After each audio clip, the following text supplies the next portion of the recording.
Hey, Dan, just let us know when you're ready. You're muted still. Oh, my mic's on. Oh, yeah, they're on. Right. Is that working? All your mics are on now.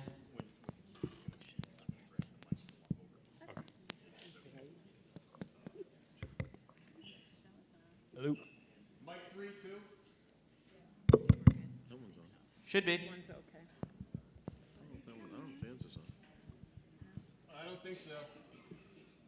Well, not to dispute you, we're not getting any sound. Is it a wireless one? Is it plugged Yeah, in? so the Wireless. Zoom Yes, can it hear is. him. Mic 3? Yes.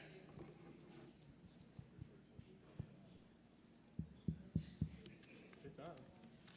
The battery. Try it now. There you go. Yep. I can hear it now. I don't speak as loudly as Dan does. Sit it near you. They don't need to have my mobile. Test. I think we're all set. Okay. All right, Dylan, start it off and then let Bob know. Alrighty. All set, ready to go? Okay, the meeting will now come to order. We'll begin with introductions and seating of alternates, and we will begin with town staff. Dawn, Dawn Geit, Recording Secretary. Dan Beret, Town Planner. and do we have Carrie? I believe remote? Carrie is virtual. She may not be here at the beginning of the meeting. She was coming from a trial today. So Okay. but she will log on as soon as she can. Okay, Carrie Olson is online. okay, Okay, great. thank you, Carrie. Okay, then we'll begin with introduction of commission members, starting on my far left. Tom Bransfield. Jennifer Talone. Victoria Chechet. Bob Ellsworth, Chantel Foster. Robert Taylor. Carolyn Freeman. Joe Spada. Okay, we will not be seating any alternates tonight, so we'll move on then. May I have a motion to accept the agenda as presented? And a second? Seconded. All in favor, say aye. Aye. Opposed, say no. Okay, the agenda is accepted as presented. I'd like to go over meeting procedures, just so everybody remembers what they are. So this is a public hearing, and we want to make sure that everyone who wishes to speak is heard. Everyone who wishes to speak is heard. Public comments will be limited to 5 minutes per person at a time. If we run out of meeting minutes, meeting time, we will leave the public hearing open to allow for more opportunity to speak at the next meeting. You may not yield your time to someone else. There is a sign-up sheet down in front here. If you would like to speak, please put your name on that list. We'll be calling from that list, following by those who are on the Zoom call. When you are called, please come to the podium, state your name and address for the record, and we ask in the interest of time that when at the podium, simply let us know if you concur or disagree with what has been said previously. We do, however, encourage original comments. Now, this is very important, so please listen carefully in everyone's best interest. Let's keep the comments relative to the proposed text amendment that we're addressing tonight. That means no political rants, no character attacks. If you don't follow these rules, you will be asked to step aside so that the next person can speak. Speak only from the podium. That will maintain order and also make sure that you are heard for the record.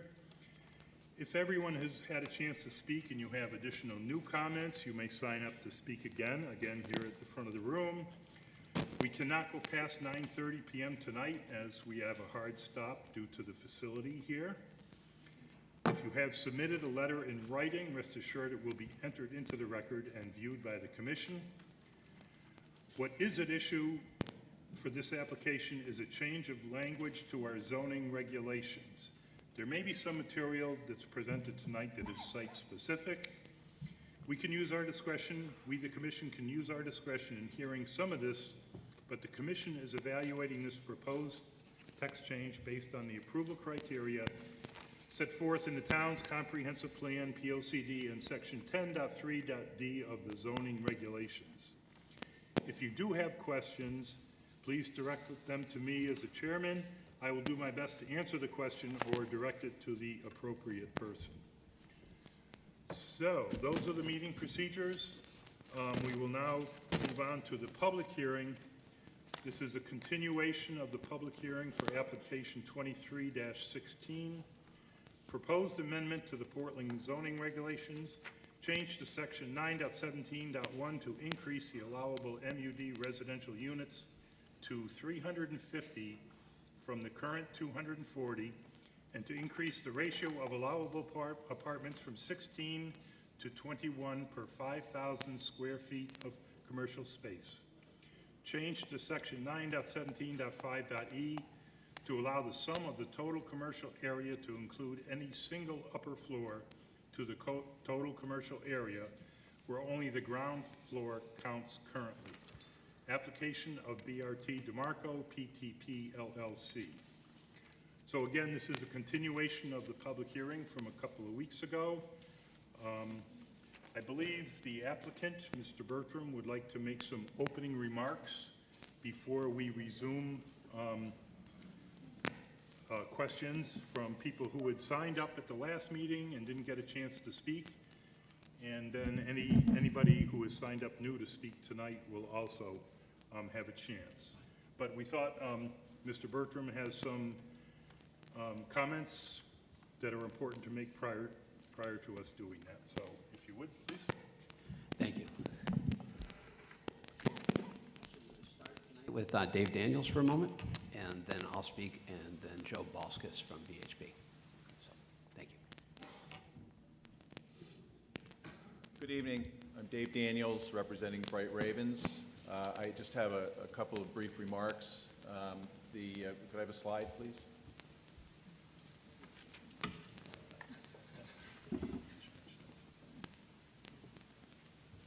This is just a reiteration of the text amendment, which was just summarized by the chair. There were some comments at the last meeting about concerns about the potential expansion of the proposed text amendment to other portions of the town.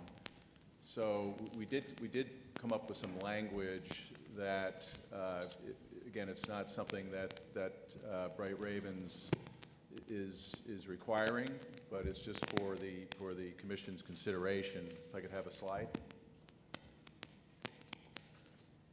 And it would simply, that's the text amendment with the change being that the changes would only be effective in the central business district.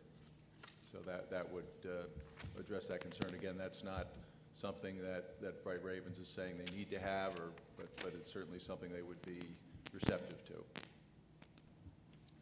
Thank you. Thank you. If we could bring up the slides for Alan's comments.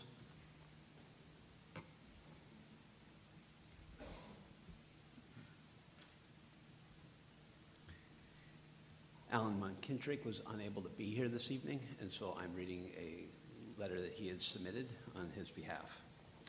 It reads, "My name is Alan Monkintrick, 235 Middle Haddam Road, Portland, Connecticut. I'm speaking on behalf of my firm, Monkintrick Associates. We are the restoration architects for the 3 historic buildings at Brainerd Place. At the last public hearing regarding the proposed changes to the development plan for Brainerd Place, the Portland Historical Society made a statement which included, I believe, some information which I am hoping they will rectify. The Portland Historical Society stated at its May 5th meeting that regarding the 3 historic buildings, quote, the restoration was not completed on schedule, unquote. This is false. It is important to note that the restoration work on these houses is ongoing and or in the permitting stages and is on schedule. The Portland Historical Society statement also claimed that the proposed site plan changes, quote, further delays the restoration of the historic houses. This is also false.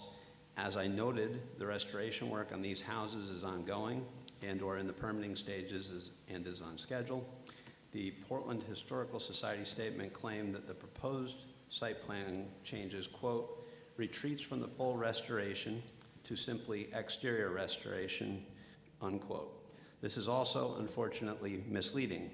When the first selectman has confirmed that the current development scheduled to come under consideration by the Board of Selectmen includes only the exterior restorations to be required relative to other development milestones, the interior restoration plans for Brainerd House have been submitted for permitting, and the interior restoration plans for Hart Jarvis House are in process. It is my hope that the Historical Society will amend its statement to not only correct this misinformation, but also to address the developer's presentation on May 5th that demonstrates how view corridors, this slide showing the view corridor from Hart Jarvis, right, is widened with the effect of the proposed zone regulations. And then if we get the next slide.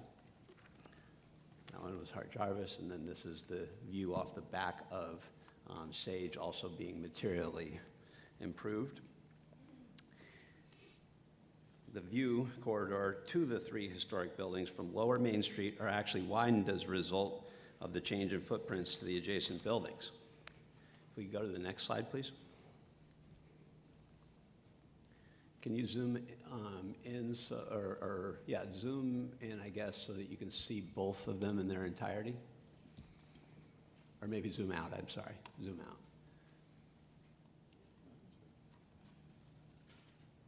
There we go, thank you. Finally, this is back to Alan's letter. I was a member of the Vibrant Communities Initiative Steering Committee overseeing that grant and the final report. I find it necessary to comment on another part of the Historical Society's statement. That statement claimed that the requested changes to the current plan are, quote, inconsistent with the Plan of Conservation Development and the Vibrant Communities Initiative, which stipulates residential development, high-rise buildings to be on the southeast of the development, unquote. I did not find anything in the Plan of Conservation and Development that stipulates this.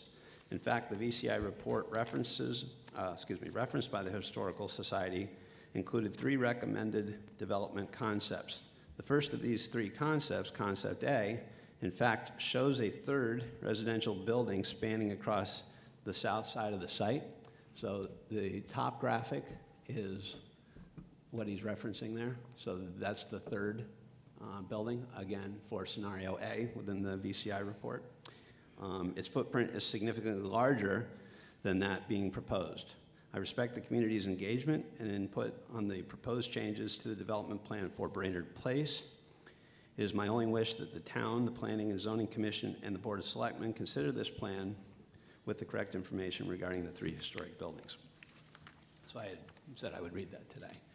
In terms of what we're to go back to just what this slide shows, 2 commercial buildings, again, scenario A, 2 commercial buildings, residential here, 1, 2, 3, 1, 2, 3, historic restorations, and yes, residential on the east side of the site. So with that, I think we'd like to have, make some presentation on traffic. Thank you.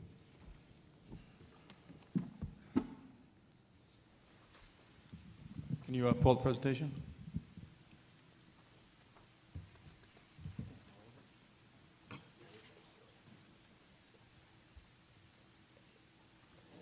So for the record, name is Joe Balskis, VHB, licensed professional engineer, state of Connecticut, right there.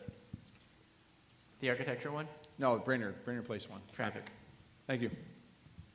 So in response to the last public hearing, there's some comments I wanted to clarify in terms of the information. Next slide, please.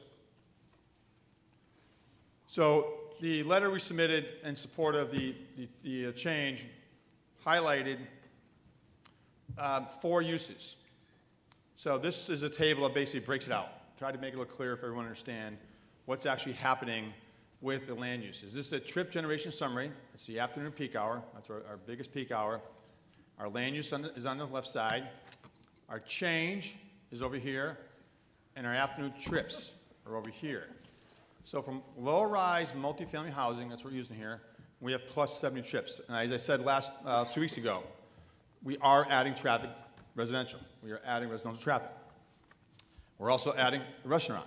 Right? We have 100 trips for restaurant. So that's why we're showing a plus for change, plus here, 70 trips, plus here 100 trips. Okay, so the restaurant use and the multifamily housing, about 170 trips. But we're also taking away. We're also reducing traffic. The retail is coming down, about 150 trips. Office space, about 50. So the net change here is a minus. So I hope this clarifies what was in the letter. So the bottom line is that we are reducing traffic with this proposal. We're adding, increasing traffic for housing. We acknowledge that. That's a fact. We're adding restaurant traffic, but we are taking away traffic with the retail and the office space. So the net change here is a negative. It's a small negative, but it's a negative. From a traffic engineering standpoint, if we see positive there, then we're looking at doing a new traffic study, looking at what those impacts are. So we're seeing the negative. So the previous approvals by the town. Next slide, please. Yeah, so the summary. I'm sorry. Summary here is that this is a similar slide to last time. The bottom line, again, is that we're seeing reduction in the weekday peak hour trips. Residential is lower. Commercial, office, retail always higher than residential. So that's why you're seeing that change. Next slide.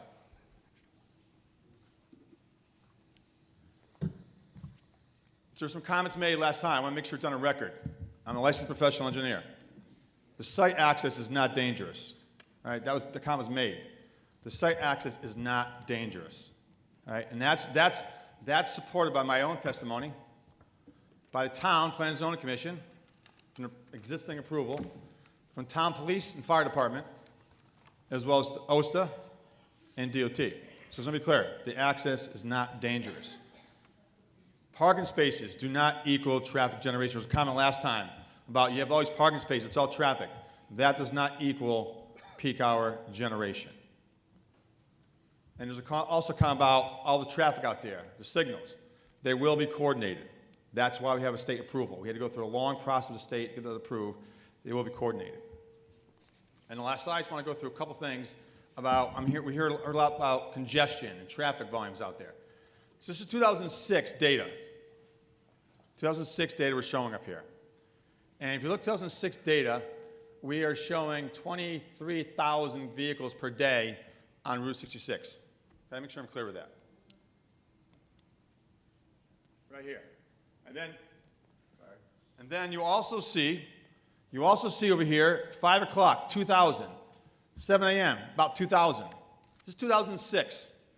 Right, it was 18 years ago. Next slide, please. This is last year. Actually, this year, February this year, excuse me. We are less volume. Okay, the pandemic hit, yeah. We were 16,000 during the pandemic. We're getting back up there. But over a course of 18 years, okay, the volumes have not come back up. So they were going down before the pandemic. Pandemic hit, they're coming back up. They have not come back up.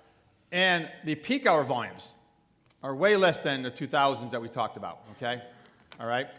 Peak hour volumes. So the point I'm making here is that we hear a lot about traffic volumes and congestion.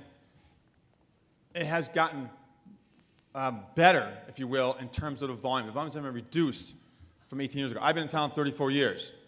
And so the data shows that the traffic congestion, the traffic volumes have gone down since 2006.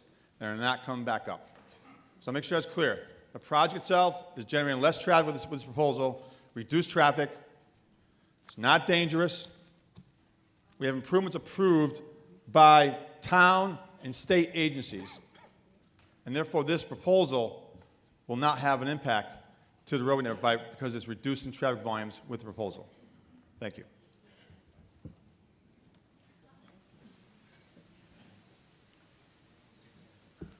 That's the extent of what we wanted to open with, and if we could go to speakers, then we would just ask to be able to rebut later as needed. Okay, thank you.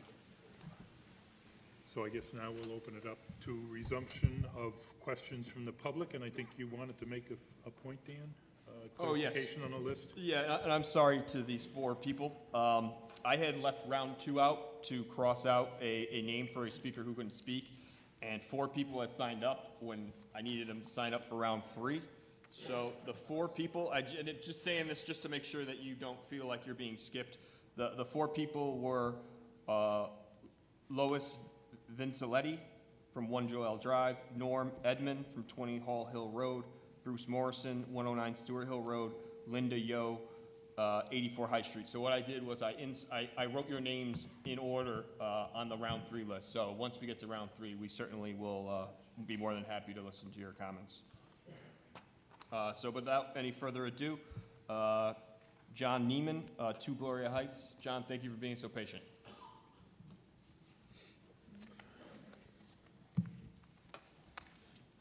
And if you have questions on a specific topic, like say traffic or a different topic, if you could try to just group those together so that then we can have the person come and respond that needs to, if necessary, all at once. All good? Yes, go ahead. All right, so members of the Portland Planning Committee and Zoning Commission, thank you for giving me the opportunity to speak. I don't envy the pressure or the time spent on this proposal for the last few weeks, considering the future of Brainerd and of Portland, and I wasn't planning on speaking, but after some comments were made on the May 5th meeting, I wanted to use this as an opportunity to share my thoughts on the proposal. So, brief introduction. I'm a resident of Portland for about 2 years, so brand new. My wife and I are both very happy and very proud to be here. This is a wonderful town to live in, and we chose to live here because of what a great town it is. So I think an issue at hand is it's not merely about apartments, but it's really the price of progress and ultimately who pays for it. I think in the end, your decision is either going to place that burden either on the developer or on the taxpayer. We've been told that not really any other single banks will up the project or do anything more with commercial real estate, and I just don't really understand why that is. I know that Dan mentioned the thing about the letter and so on and so forth, but I really find it hard to believe, with the lack of businesses on this side of the Connecticut River, that there's not any more opportunity for commercial real estate, and the only thing that we can do is now do more residential. And I think just to take one person's word for it, or maybe a small group, isn't necessarily the best approach, especially with what I think you guys have envisioned for this project. It's also going to be a problem as we're going to increase the population in about in Portland an additional 10% this year. While I know that BRT will reap the benefits of renting, we're going to be the ones that ultimately pay the price for that in terms of costs for policing, firefighting, education. We are going to pay for their gains. So I know that if I had someone working on my house, the next thing I would do if someone told me bad news is to get a second opinion. I really feel like a second opinion is needed here, whether it's going through the economic development or so on and so forth, but I do think contacting other commercial interests to see if there could be something more done needs to be done.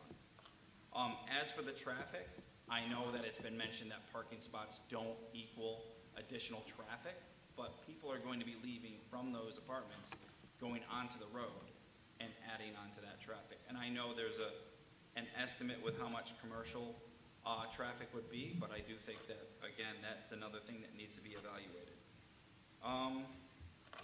With that, that's all I have to say. Thank you.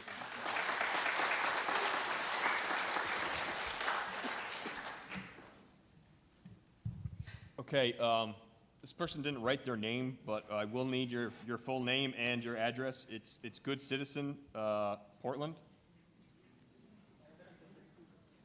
No. Okay, not seeing anyone. We have Alfredo Yancey for a second time. Is he here? Oh, I'm sorry. Alfredo Yancey? Going once? Nope, okay. All right, so we are moving on to Rick Shar, 168 Middle Haddam Road.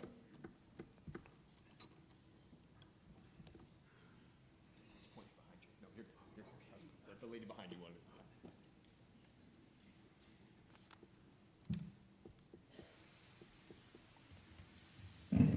Hi, I'm Rick Shar, 168 Middle Haddam Road. I've lived in Portland for 50 years. I'm the former owner of Tri-Town Foods.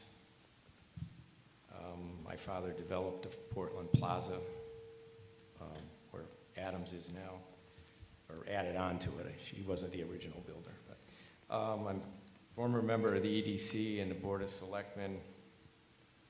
I'm currently chairman of the Water and Sewer Department, co-chair of the River Access Committee, and member of the Airline Trail Committee. So, and I've been following this project since it first started back in 2005 or 2006. At one time, I considered, with the first developer, Tony Fonda, moving our supermarket there, and did some economic analysis. And on this point, I kind of have to agree with Dan. In my experience, and by the way, I've had stores in East Lyme, Colchester, Uncasville, and Ledyard. All small, kind of small towns, but larger than Portland. And there's a certain critical threshold of population and traffic count to attract national and strong regional businesses. On top of that, you look at geographic barriers. We have the Connecticut River to our west and to our south, and we have a state forest up in the northeast side, kind of the eastern quadrant of Portland. We basically have a small trade area, and we're close to a much larger city.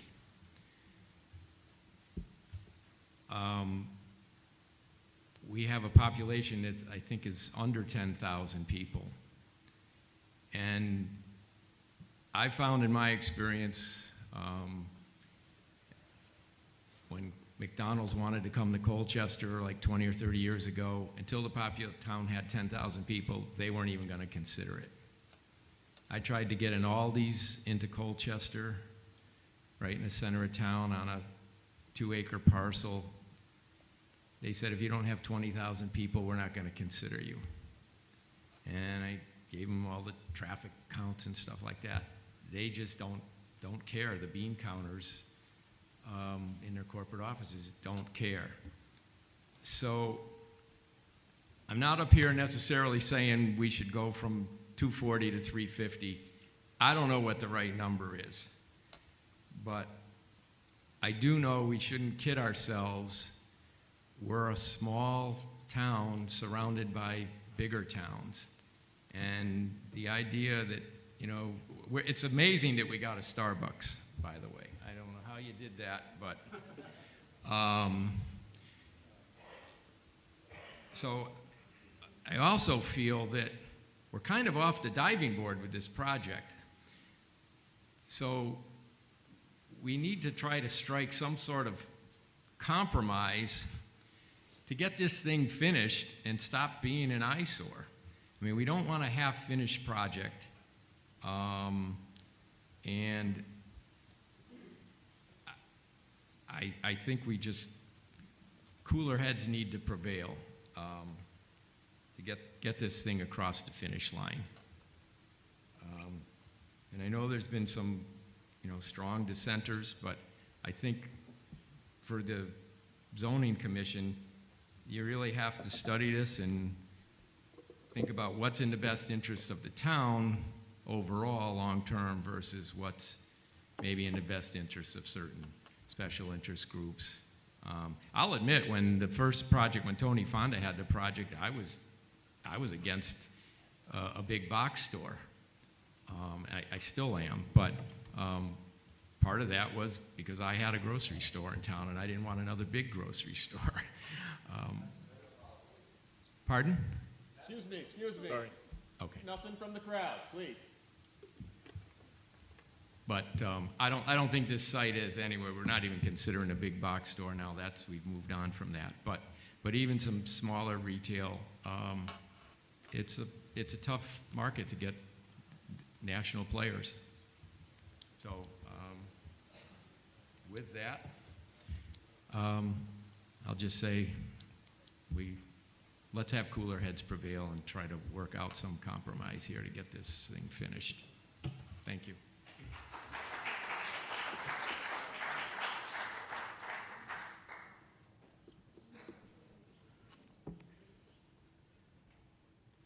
Oh.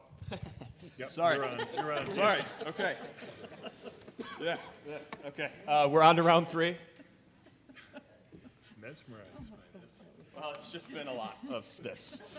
So, okay, so we're on to round 3. With that, I wanted to check if anybody on Zoom wanted to make a comment at this point. If not, we'll jump right into the list.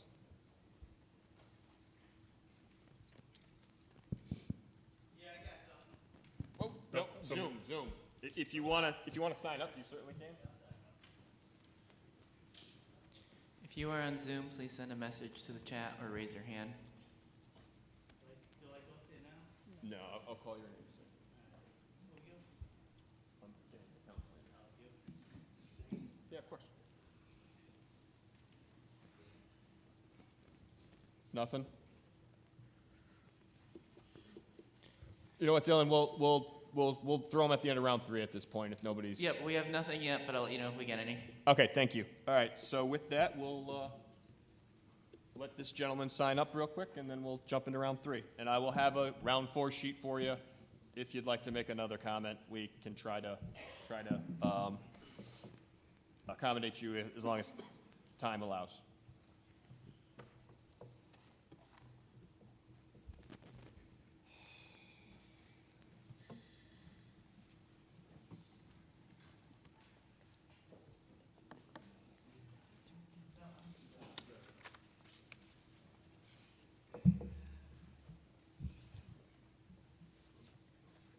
Okay, Debbie, you're up. Debbie Law, 18 Bell Court.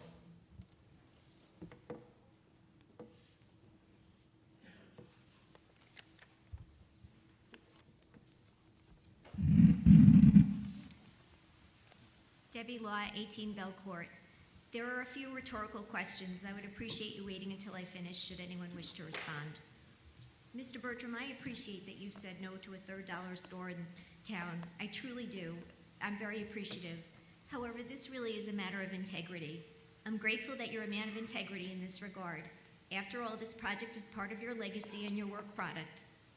At the last meeting, we were told leadership is knowing how to disappoint people. Mr. Bertram, you said something to this effect. My leadership made an agreement with you. I've already been appropriately disappointed in that we agreed to 240 units. I would have preferred 92. I'm very, very concerned about how these apartments will be maintained in 20, 30 years. We need to ensure that these residents, some of whom will be children, have a safe place to live. Ensuring this with 240 units will be challenge enough. The suggested studio apartment rent is significantly more than my monthly mortgage. While my home is by no means large, it isn't tiny either. When mortgage rates come down, and they eventually will, are these apartments going to be in demand? Will they still be in demand when they are no longer new? Our town cannot support 240 low-income units, and should these apartments fall into disrepair, this is exactly what they have the potential to become. Just to reiterate, 240 units will place way less stress on our police force, fire personnel, public works department, school system, and other town resources. This past Sunday, I saw a completely abandoned apartment complex in Marlborough. We need to ensure that this never happens in Portland. We have been told that 240 units will only house about 30 children. I think this number is very, very underestimated. Some of the children may have special needs, and this would require them to be educated outside of the district. This could be an expense to Portland in excess of $20,000 per year for each child. If I were in charge of rentals and a single mother or father or poor couple or immigrant couple with 3 or more children told me a studio was all they could afford or they would be living in their car, I would rent to them. Even if it were illegal or I could lose my job, I would risk it as long as it was not a code violation.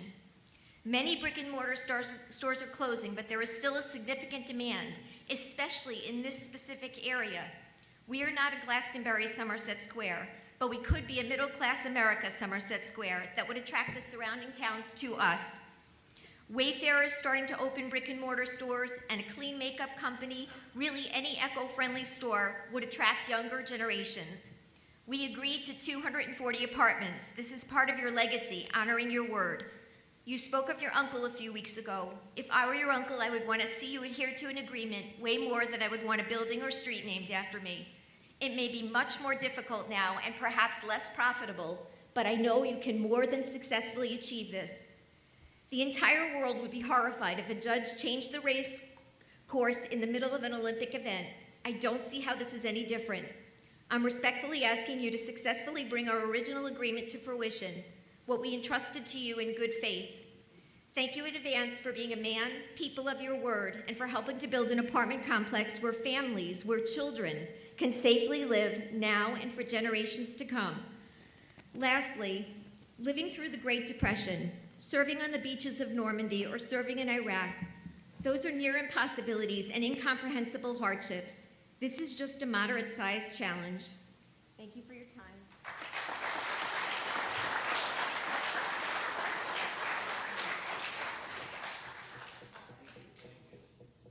Thank you. With that, the Portland Historical Society, 492 Main Street, Bob McDougall.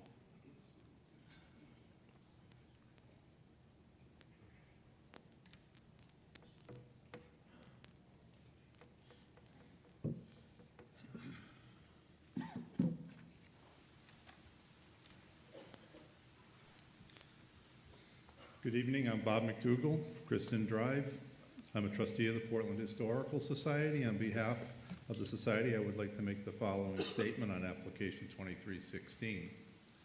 We were copied on the letter from Mr. McKittrick, the restoration architect for the 3 historic buildings at Brainerd Place. The letter that he sent to the zoning board, which was read earlier tonight. This letter challenged the accuracy of the statement we made at the beginning of this public hearing. We've conferred with our board of directors and we've reviewed the letter, and we have the following statement. The mission of the Portland Historical Society is to function as the custodian of Portland's legacy and perpetuity. There are adequate publicly available documents to back up our statements. One example being the agreement to fix assessment on real property between the town of Portland and BRT DeMarco, signed on October 28, 2021, and recorded by Town Clerk Ryan Curley. And on page 11, it states, Phase 1 will be completed on or before March 14, 2024, and to include restoration in place of the Brainerd House, Building G, and the Sage House, Building C. In summary, we stand behind our previous statement. Please reject this application and enforce the agreements consistent with the existing regulations. Thank you for your consideration, and we appreciate your work.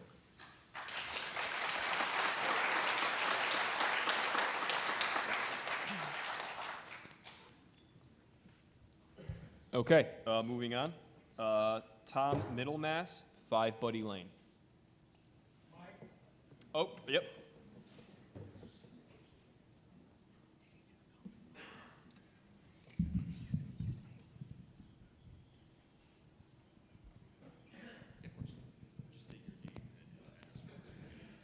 Yes, I'm Tom Middlemass, 5 Buddy Lane. And I'm sorry, but it's an operation on my knee, so it's why I'm sitting. But thank you for letting me speak. There's been a lot of things. The first meeting I attended was at the Recreation Center, and I sat behind the owner of the company that's building these, and right at the moment I'm sitting behind the owner again. So history repeats itself. We've heard a lot of things. I've read about newspaper articles and talking about Portland. We are a small town. And however, we lose a little perspective. Portland is a small town, but Portland is a gateway to the east. And you have people that depend on the Middletown-Portland Bridge to get home every single day. And these are people that live in East Hampton, Marlborough, Colchester, Hebron, Wyndham, Bosworth, Glastonbury, Scotland, Lebanon, Salem, Norwich, East Haddam, and Haddam. And you can get to those towns taking other routes, but if you went to Hartford and then went down to where they live, or you went to Saybrook and went up. But Portland gives them a straight way going straight out. And they pass by anything that we have to see here. And many times they buy things in East Hampton or towns that have built up their retail space. Now, there are two companies, Aldi's and their sister company, that are smaller companies, smaller square footage. And I'm familiar with these people, and I've contacted them to see if they were contacted about coming to Portland. And the answer was no. So it raises the question, I'd like to know if you have a list with you in all your paperwork of all the businesses that you actually did contact. Because obviously very disappointed when people tell me, how come those old buildings still are there? Why haven't you torn them down? No, they're being rebuilt. But I've been answering this question for almost 4 years. So, and obviously we've pre-stated that this was supposed to be one of the first things done. And obviously that was put on back burner. Now I know this company, this is not your first rodeo. So we've done some research on some of your other projects, and this seems to be a particular pattern. So it's okay, 240 units, we can deal with. Even though the town fathers were talking about closing a school and remodeling another, well, with 240 people, 30 children, no, we're gonna have more than that. But 350 units, that's not acceptable at all. And that's, we agreed to something, and some of your articles and the quotations that you've made, well, this is just not feasible. It's not feasible for you for different reasons, but that's not our problem. Our problem is having you stick to the original agreement and build what you said you were going to build. And just a side note, we had a couple come up from New York, and we brought them down, and they looked and they said, my God, why did they build these buildings right next to the highway and put balconies so that they can look down on motorcycles, trucks, and cars? That's a little, they should have put it back a little farther.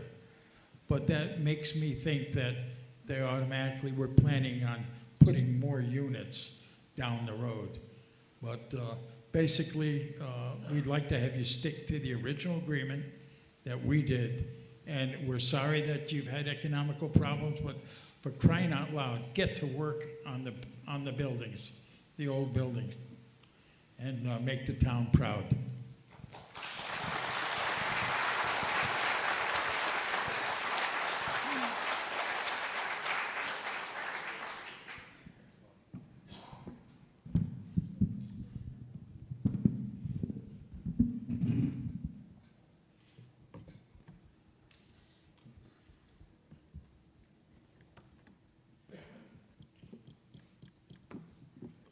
Was that a question that you wanted a response to, or? I didn't know. The list of businesses Yeah. contacted? Either now or at some point, if they wish to address it. It's up to you. Doesn't matter to me. I mean, Okay. I think that'd be great. I'll say a couple things. Okay. But I do think maybe we go 5 or 6 speakers, and then maybe we respond. Otherwise, it does get hard to manage. But, if But sure, I can give if the board responses wants to do that, we can do that. I just, I could try to keep track of the questions. I just don't want to miss something. That's my Oh, only no, concern. I get that. We'll do a round. Okay. Sure. There's definitely a theme. One of the themes is go faster. We're going as fast as we can. The Historical Society says go, the references to the dates. The whole project has dates. So we're getting it out of the gates.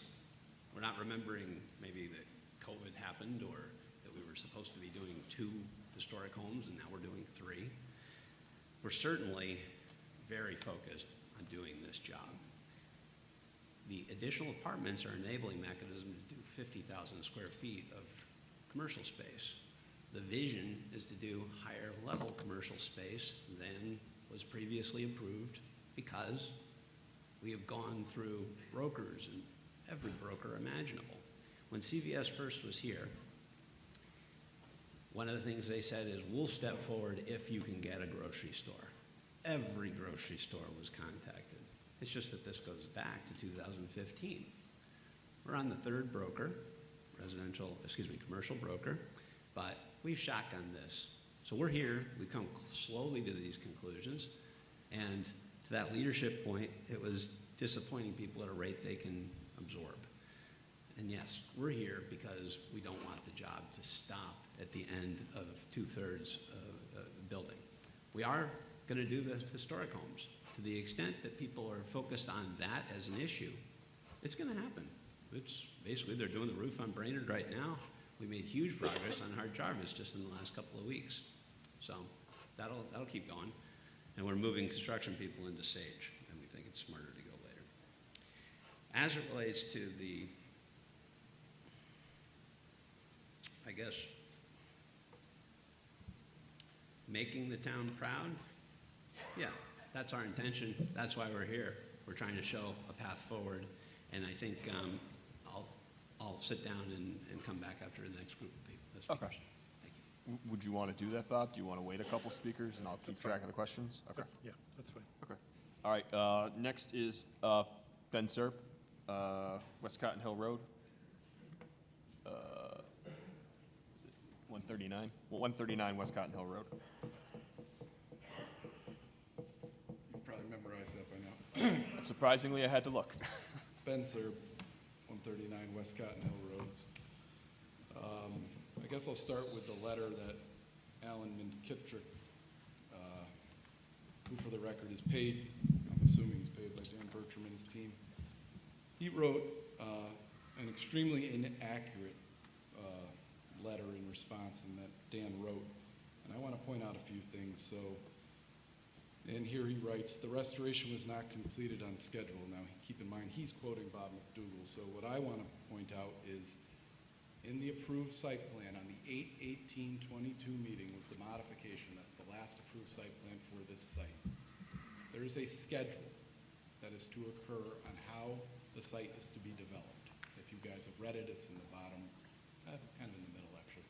It's at the bottom of the page. And in that sequence of events, it tells you which buildings are supposed to be built and when. And in phase 1, just so we're all clear, we're supposed to have buildings C, G, E, B, and D, all the foundations in. And I know this is a lot. I don't expect everybody in the room to get, I've been so invested in this from the beginning, as being on the Board of Selectmen, being part of this and loving this town. There's currently a foundation that's not even in the ground that's supposed to be part of phase 1, and we allowed phase 2 to start. So when Alan McKittrick makes the statement that this is inaccurate, or this is completely false is what he says, that it hasn't been followed on the schedule, let's be clear. Alan McKittrick is 100% wrong. This schedule has not only not been followed from a zoning perspective, it definitely was not followed from the tax agreement that we agreed to that has since either been in default or breached. So to be clear, he didn't make the April 14th or May 14th date 2024. He was supposed to be completed with phase 1. Obviously, dates change, and I can respect that. But at the end of the day, we still don't even have a foundation in that is required to be in, and we've allowed phase 2 to start, which is building F, without that foundation in. We have serious deficiencies with this site, and I think they should be addressed moving forward. So, back to Alan McKittrick's statement. It really, and I'll be honest with you, it bothers me that he would write something like that about a great person in this town who I barely know, but I can tell he loves Portland, Bob McDougal, and I thought he did a phenomenal job representing the Historic Society. And it just really bothers me that he would make these statements that are completely false. And obviously, I'm assuming it's because he's paid to, but still ridiculous and needs to be called out on it. So he then, in the third one, he talks about retreats from full restoration to simple interior restoration, and he says this is misleading. Well, he then quotes a document that has not been signed by the Board of Selectmen as the logic behind it. We'll talk about misleading. He's quoting a document that is not even in effect. That's misleading. So if Alan wants to talk about anybody being misleading, it's clearly his statements. And the further, and this needs to be spelled out, he makes it clear that Bertram or this development is in compliance. They are not. They say they're in the permitting process. To be clear, everything in phase 1 is already supposed to have a building permit in hand. Have you read the schedule? So Alan McKittrick is 100% wrong when he makes the statement that they're either in the permitting process or they're under restoration, which is BS. And it needs to be called out. And it really bothers me that he would stand up at this podium and call out another resident of Portland like that. So he also mentions it's inconsistent with the plan of conservation and development. That is not true. In the plan of conservation and development, it says Portland does not want dense housing. Okay? Once again, another inaccurate statement, but I think you guys get the gist. Alan McKittrick's rebuttal letter to the Historic Society was a bunch of BS, and I hope everybody on this board sees that, so I'll move on. So I now want to talk about the traffic expert, Joe. So, Joe says, not dangerous now, okay? That was Joe's quote tonight. So I want to walk you guys through what happened here. Joe designed the intersection at Route 66 and 17. He designed the site plan. It was approved by the state of Connecticut. Implementation then began on this intersection. We're seeing it today. Okay? Everybody understand the timeline here. The town then gets a phone call. Shortly after the, tell me my time? Like, you got 15. 15 what? Seconds. Man.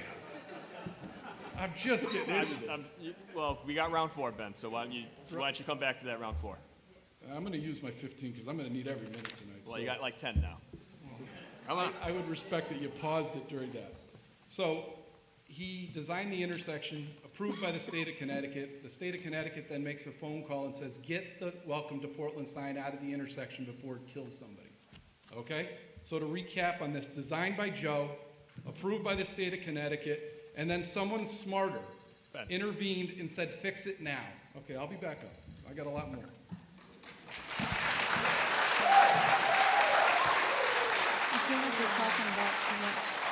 Bob, excuse me, Dan, excuse me.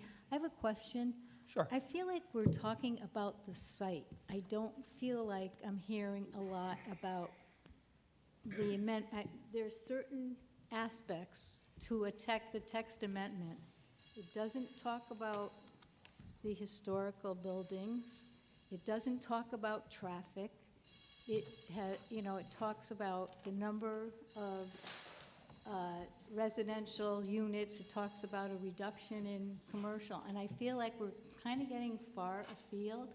And the commission has not been presented the updated proposed, I guess, Brainerd Place. So there are things we don't know that could be brought up that we don't know what we don't know. Mm-hmm. So I feel like we're kind of getting a little off track. I don't know if I'm just taking Certainly. it too literally, and maybe other people disagree with me, but, and I understand some of this is relevant and helpful, but I just feel like we're getting like sidetracked, and we're not really sticking to what we're here for. I think that's fair. Certainly the board has the discretion to hear some stuff outside of you know, the normal text amendment that we would normally hear, but certainly if the board would like, we could ask both the applicant and the public to focus their comments on the text amendment. I don't know what you think, Bob. Yeah, well, I think we tried to do that, and it's, I kind of want to hear everything right now. it's, you know, it's hard to ask somebody to stop talking until after they've talked, you know? You don't know what they're going to say until they're done. Yeah, so I guess That's my okay, well, I guess we could try to ask, if the, it's up to you guys as a board. You guys have discretion. How to control it.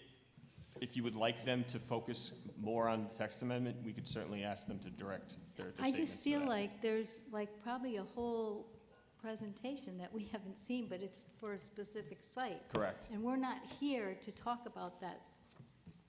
We're talking about an amendment. We're not talking about, we're not looking at, I know it affects the site, or the site is affected by it, or potentially. Should it be approved or disapproved? But I just feel like we're kind of getting off. And it could be just me, you know. I don't really agree with you. Excuse me, ladies and gentlemen, just let the board talk. If you would like to speak, you certainly can sign up. I think that personally, some of these issues touch on, maybe not directly, on the questions that are being raised with the text amendments that we're considering. I agree that some, but I think that we're also going a little bit off. And maybe I'm looking at things too literally, but that's I feel like we're kind of getting some information, but that may not necessarily be needed for looking at the text amendment. I agree with Carolyn. We're getting into too much specifics on Brainerd Place, and we're not talking about the text amendment, which is really the number of increase in the residential, the proposed change to the ratio, and then the proposed change to the. Can you use your mic closer, please? First floor. You're not coming through at all.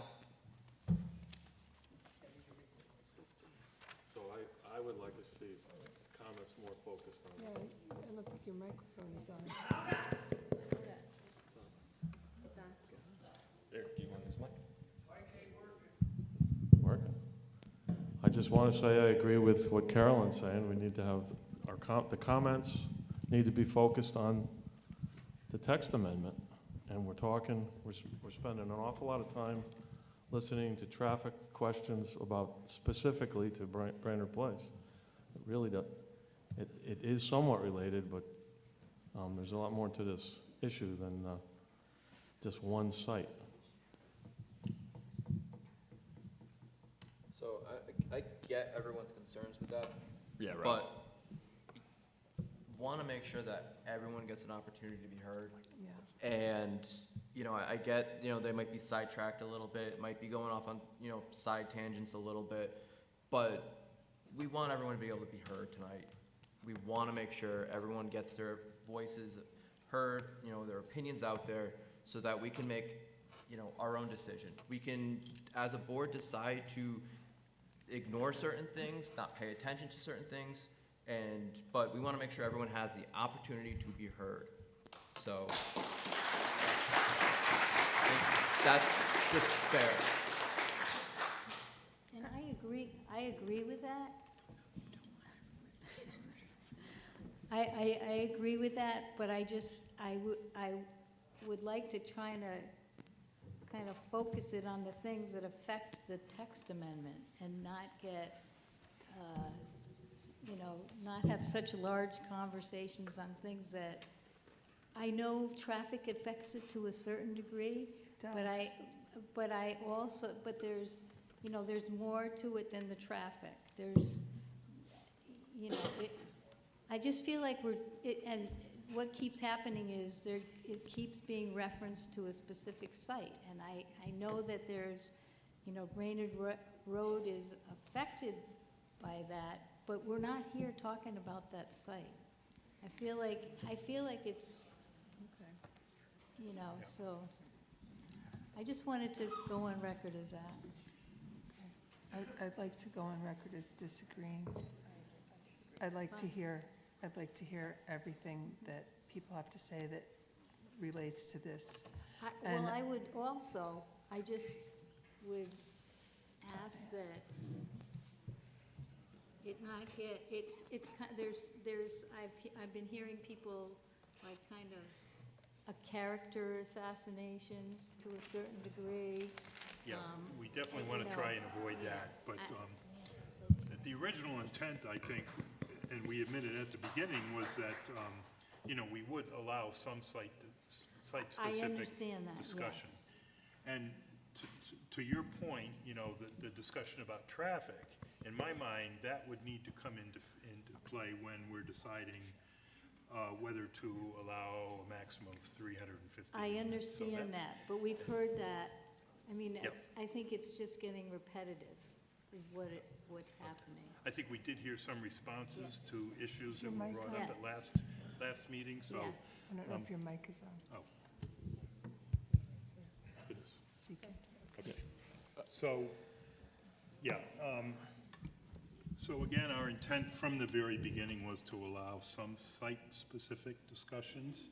It's going to be our job to filter out what really is site-specific versus text amendment.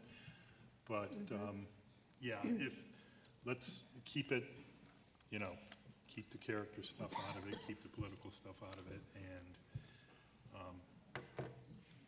I guess I think what I'm hearing is most people do want to hear. It's not that I don't want to hear, it's just, can we condense it a little bit or not? It's getting kind of drawn out.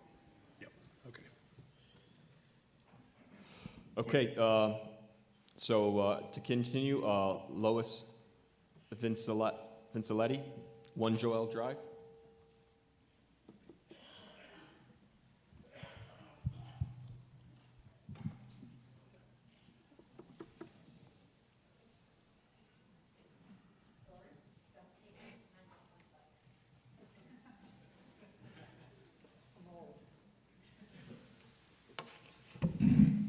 Hi, I'm Lois Vincilet, Joel Drive, and here we are again. Anyway, I had a whole bunch of stuff written, but I won't say it all. I'm not a political figure here. I'm just a regular resident, older resident, and I love Portland. I don't have to live here. I live here because I want to. I lived in a beautiful town before, which was the town of Chester. Do you know where Chester is, even?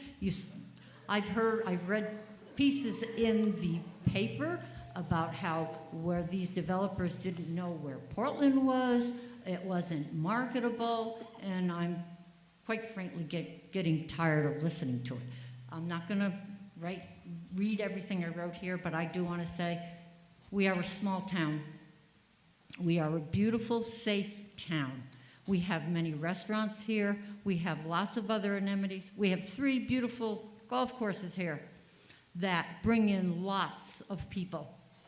I know because we are part of the golf community. We have been since we've lived here.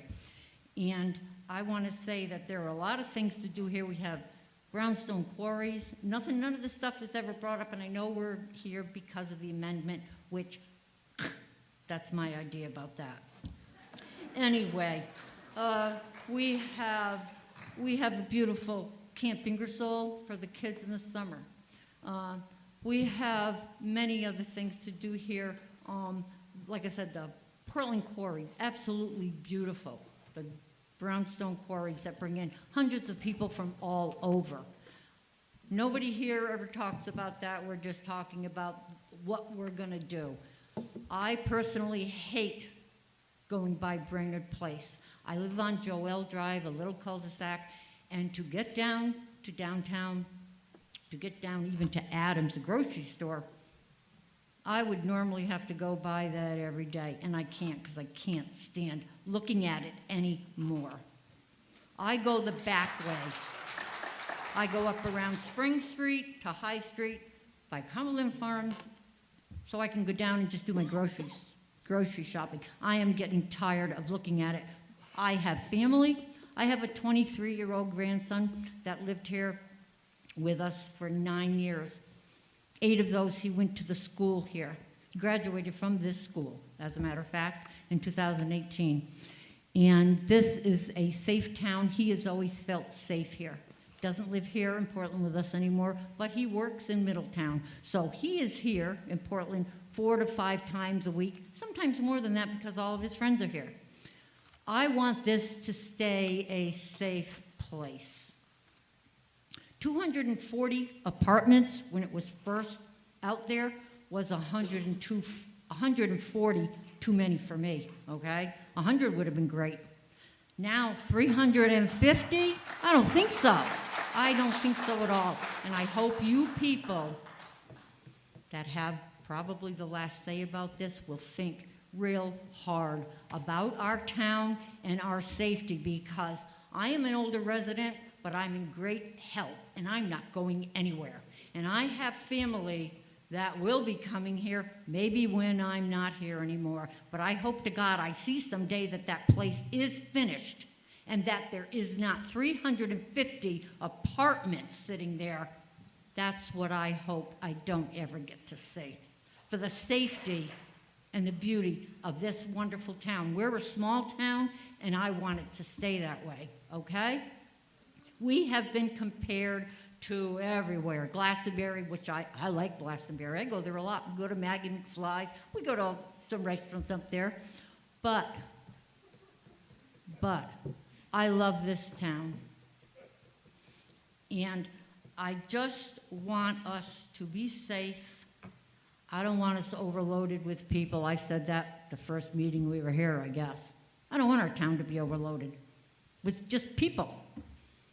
And big deal, we're getting a Starbucks. We got 2 Dunkin' Donuts, one on Main Street, one on Marlsboro Street. So who cares? I like my own coffee. Okay, I'm almost done. 30 seconds, But I miss. just want Mr. Bertram or whoever is going to finish up that project to get it done. I would love to see that project, and I would love to see those homes, those historical homes, finished. They are an eyesore. I hate looking at them. I knew when Elmcrest was there on that corner years ago. I didn't live here, but I came through Portland a lot, and it was beautiful there. I'd like it to look like that again someday, and I hope you can do that. Thank you. That's it.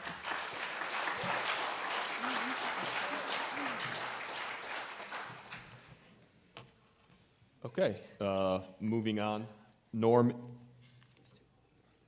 I think, I want to say Edmund, Eamon, sorry, of, 20 Hall Hill Road. sorry, thank you. I don't have to repeat it, do I? Not that, I'm going to shoot some bullet points, basically, to condense what I have to say. At the last meeting, Mr. Bertram said that they were going to develop a rooftop restaurant. I'd like to know what company is coming in to do this rooftop restaurant. If we can't get any other businesses in here, who is going to be the rooftop restaurant? The other bullet point, a hotel, a reputable hotel. And it can be done, because when you have Wesleyan graduation and you have other events in Middletown, people are going to Cromwell to find housing so they can go to these events in Middletown. So a hotel that's reputable would work. The Nordic Spa, I can't fathom what they're getting out of this by saying they want to be part of this, other than some deal is being cut with them. I believe in Aldi's, Trader Joe, Jersey Mike, even the Athenia Diner on Washington Street in Middletown, or the Cromwell Diner. A diner would work here. Yes, it might affect the restaurants here a little bit, but probably not as much as everybody thinks. The traffic light. We're going back to this traffic. But come across that bridge at night, and see how you get down on 66. And then there's going to be a traffic light. And I don't care what the consensus is about traffic. I've been there. I tried to get out of Golf Station at night, and now you add a traffic light. Good luck. You'll be living there. You might as well have a snack in there. If you go to Middletown and go to Newfield Street, they are building a huge complex housing. If anybody's been there, you'll see it. They're also building a second one at the corner of Newfield and Westfield Street, and it's right by Aldi's. Another medium-sized one. And there is a third one going out on Newfield Street if they pass it. So they're going to have plenty of housing. To answer your question, you wanted a yes or no? It's no to your question.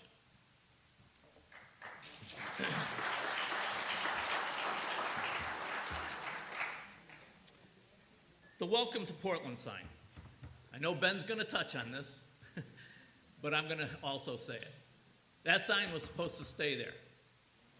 And to have somebody say it was a sightline issue is really a bunch of baloney.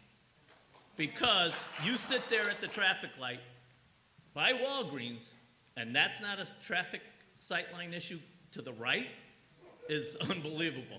And you can't tell me that isn't.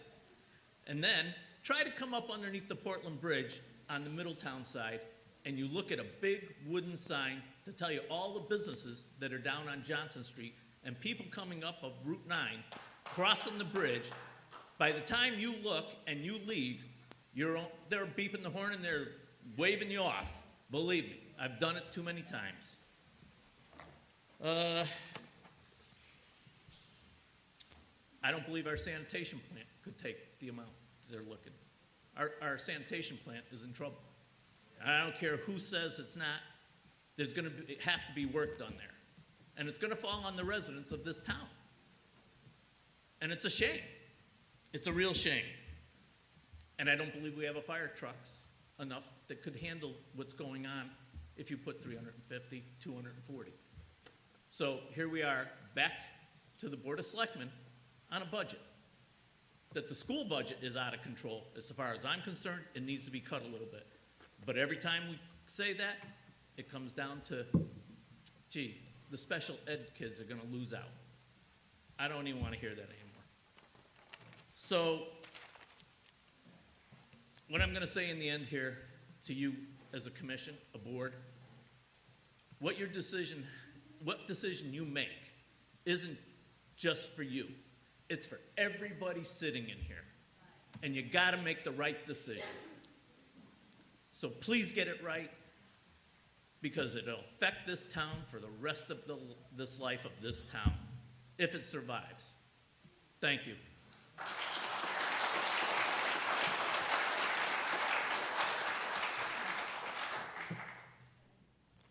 Okay, moving on. Bruce Morrison, 109 Stewart Hill Road. Sorry, I have bad handwriting.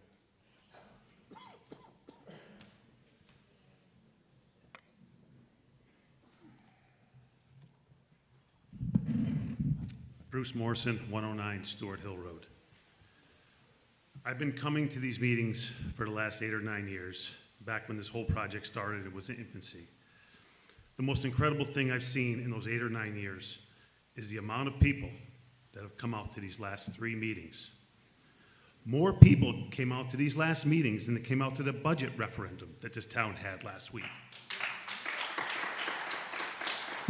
That tells you that the people of this town are more concerned about this project than a 5% increase in their taxes. That's amazing. That more people are here because of that. And it only takes a minute to vote. It takes hours and hours here, and that's why I'm going to be quick. So I'd like to thank everybody for coming and showing their support or their lack of support. The people that have been coming to these meetings are overwhelmingly saying no to this text change. They're saying no to a developer that threatens us with 830G housing, or saying that he can't finish the commercial space because it doesn't make sense financially for him. Residential rents have gone up over 30% since the start of this project. They need to take some of that windfall and put it toward the commercial side of the project and lower some of the commercial rents. Give some incentives for new commercial tenants to come in. The developer is not going to make as much money with this, but that's not the town's problem.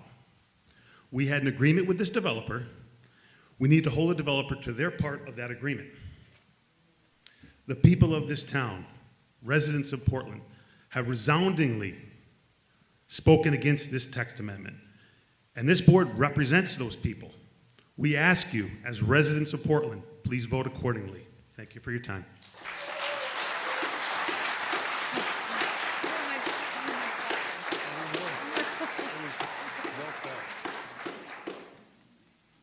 Okay, moving on. Linda, I want to say yo, but I have a feeling it's wrong. 84 High Street. It's right? That's right.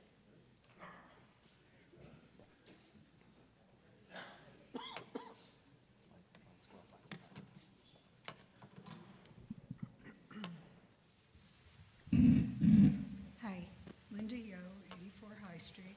Linda, could you just, I'm sorry, yeah. There, thank you. That's never happened to me before. I know this is pointless, but I'd like to, since I have the opportunity, put a few things on the record. I agree with Bruce. We've been bombarded with information, market analyses, traffic studies, all kinds of data thrown at us. Market analyses of details of a rooftop restaurant are unnecessary distractions from the heart of the matter here. In my 46 years in Portland, I've learned that good people live here, honest, honorable people. When we enter into an agreement, we honor it. And if we make a bad investment, we don't expect to be bailed out of it. I ask the commission to please keep your eyes on what's being asked of you and why. Thank you.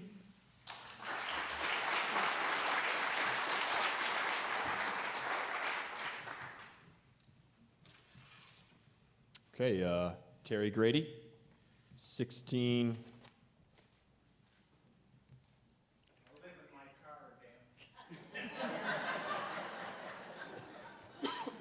Victoria Road. Oh, Victoria Road. I couldn't put that one together.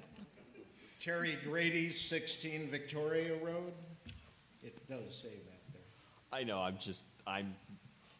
never mind. Just pull it. I appreciate, I've only been in town for about 22 years. I didn't come into the process at the very beginning here. I was involved in helping set up some of the vibrant community studies. So I've seen that process, I've seen other towns, and I appreciate the people who've had the long-term commitment. I did come into the process about 5 years ago. I know what a process it was. And every decision in every town and every type, there are, I don't know, 130 people here. There are 130 opinions, or close to it. Everything comes down to compromise. And the town, the economic development group, the board, planning and zoning, even the developer, everyone came down to a compromise a few years ago. And I will bring up traffic. It was a component of that decision, of that compromise. It was an integral part of it, and it is today. All of those things really come together. We spent hours, everyone did. There was input from professionals, traffic, everything. That compromise was met. We agreed to it. They agreed to it. It did not please a whole lot of people, either side, but it was decided. And I know one member of the Planning and Zoning Commission said, don't come back and ask for more. And I think that was a general idea of many. I won't speak for everyone. Now, as far as economic development goes, I've been away from that even longer than that, but I know that success breeds success. And also find that if you spend more time trying to find tenants than you do trying to amend text, you do a whole lot better. And as to people coming to the area, golf was mentioned. Wonderful, 3 great courses. The driving range, Chris Cody's operation, the Wedding Bell, Aragoni wine, the spa that's coming. All of those do very well by people coming to the area. We can get a few commercial spots in there that will draw more people to the area, and success does build upon success. I don't know what to say. It's just, again, it falls back. We made a deal, stick to it.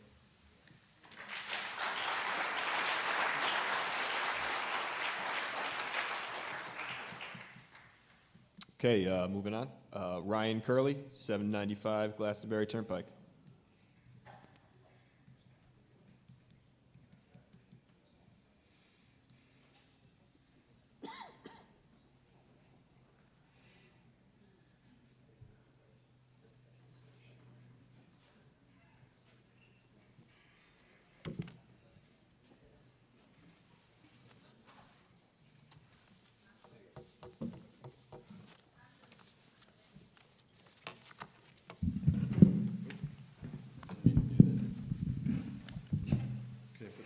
I'll just hold it.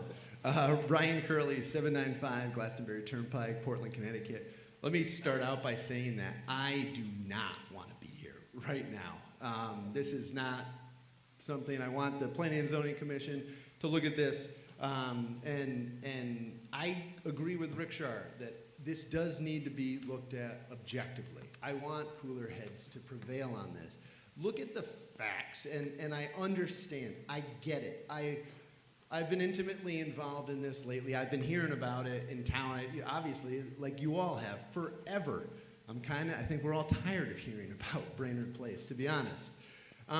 The one thing I want to stress is that, a couple things. On the text amendment change, I'm speaking as an individual, just for the record. On the text amendment change, it really, by changing to the B3 zone as they're now doing, it really applies to a really specific, unique part of Portland. So the chance, I just want to say that the chance of 350 apartments somewhere else in town is very, very minuscule with the text amendment change.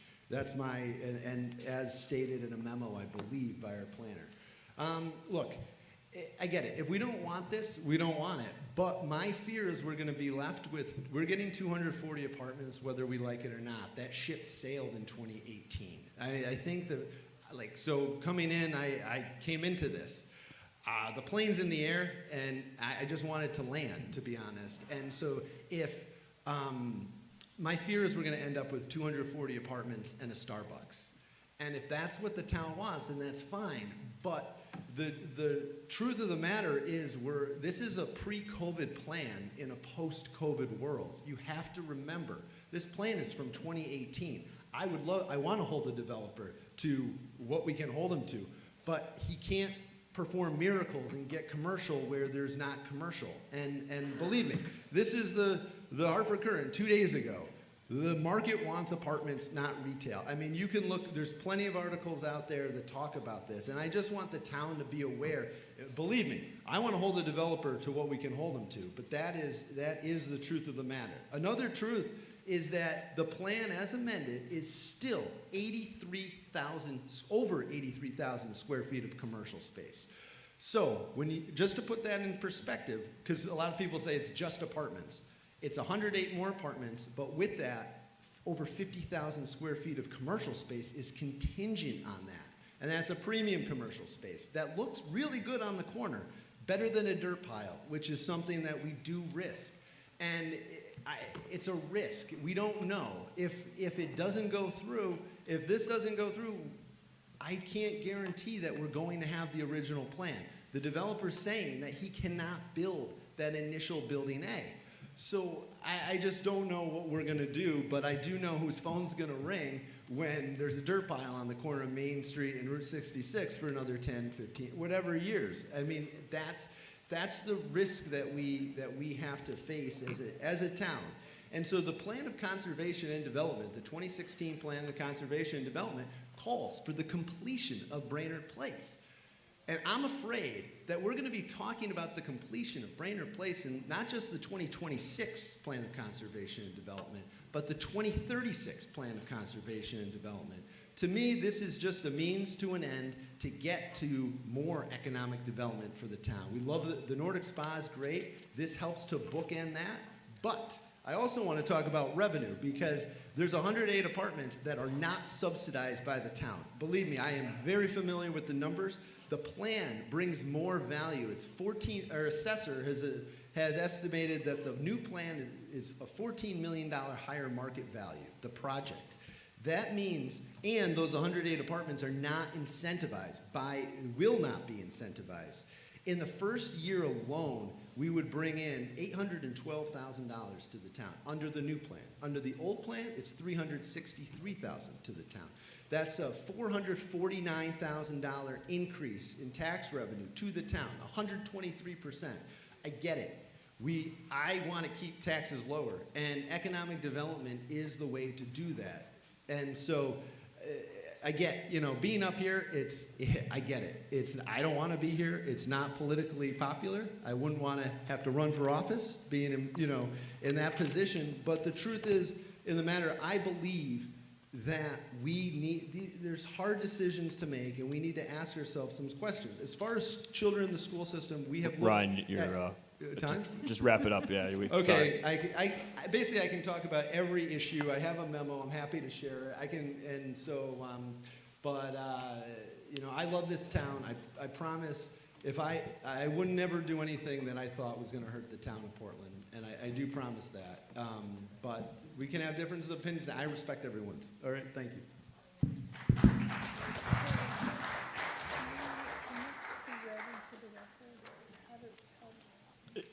If you want, we could do it at the end. Or perhaps Curly could.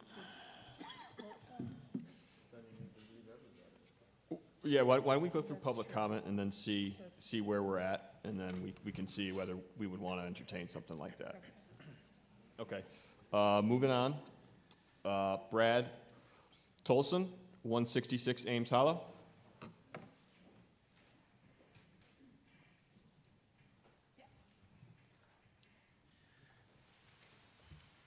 Good evening. For the record, Brad Towson, 166 Ames Hollow Road. I believe at the beginning we were told we had to indicate whether we were in agreement with what had been said by the previous speakers or not. I am in agreement with most of what the public members have said. I am not in agreement with what Mr. Bertram and Mr. Curley have said thus far. Notably, in Mr. Bertram's opening remarks, I believe he spoke about the Vibrant Communities Initiative report of 2015 and indicated that it did not indicate that the residential development on this particular site was supposed to be internal. However, I spent part of my afternoon reviewing that 112-page report, and on page 54 it says, and I quote, "One consistent aspect of each scenario is that retail uses should occupy the main street and portions of the Marlborough Street frontage, and that residential development should occur internal to the site and along Perry Avenue." The other thing that I would correct with regard to what Mr. Curley just stated is that this report, the Vibrant Communities Initiative 2015 report, which I believe was adopted by the Board of Selectmen, occurred in 2015, well before the pandemic. And in fact, it is referenced in the 2016 Plan of Conservation and Development.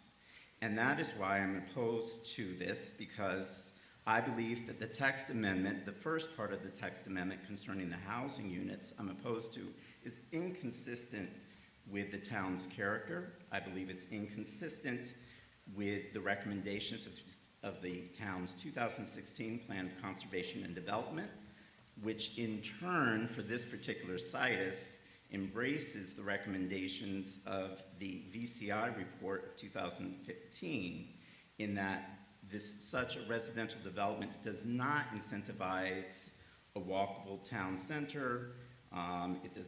The fact that there's going to be a Starbucks is actually against what's in that report, because it says we really don't want drive-through type of development, and that is exactly what you're getting with the Starbucks. As much as I love my tall chai lattes, as much as anyone else, the fact is that's not actually consistent with what the town did in its planning. It said it didn't want that type of a thing. It is not like Somerset Square in Glastonbury, which someone mentioned before. It is not a village-scale redevelopment. It does not contain, that I see, unless it's changed and it hasn't been presented, a shared amenity like a town green concept, and I see very little open space or buffers included in it. So those are the reasons why I do not think it's consistent, and that part of the text amendment should be approved. I'm actually in favor of the second part of the text amendment about the second story, single upper for the 9.17.5E part, about the commercial space on the upper level, counting towards it. I would be in favor of that portion of it. I would not be in favor of the first part about the residential units increasing from 240 to 350.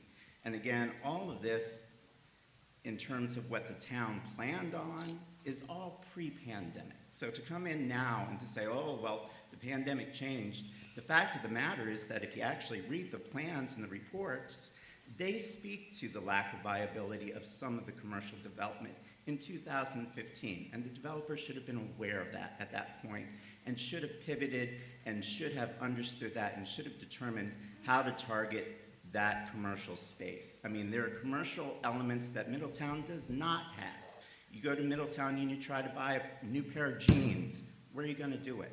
You're not going to be able to do it. There are no clothing stores in downtown Middletown. Pivot, learn from it. What can we attract that others cannot? And that's something that I don't think the developer has done adequately at this point, and therefore I'm against the increased residential units. Thank you.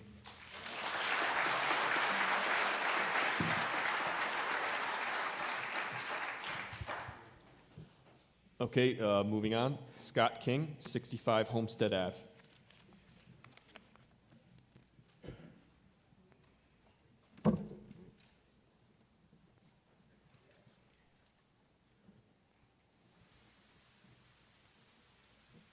Good evening. My name is Scott King, 65 Homestead Avenue. When I came here to Portland 26 years ago, the first thing that I addressed to me and I admired the most was going to Hometown Garage and a cow going across the street. That admired me to where I wanted to sink my heels and move right into this town. Over the years, I see a lot of different things, and Brainerd Place is one of them. I'm a project superintendent for a major company and developer in Connecticut, and I'm just amazed about how long it's taking Brainerd Place to be completed. Driving by there, I'm noticing that there's several different things that I'm scratching my head with, but regardless of which, it is what it is. As far as everything is concerned on this thing, I'm kind of shaking in my head right now, so please forgive me. I just don't understand why we have to add additional housing to this site. The problem is the location of the property itself. Trying to get in and out of here at 7 a.m. in the morning is a nightmare, regardless of if there's more property or not, or more units or less units. Add an additional location for a street light is out of control. That's all I've got to say.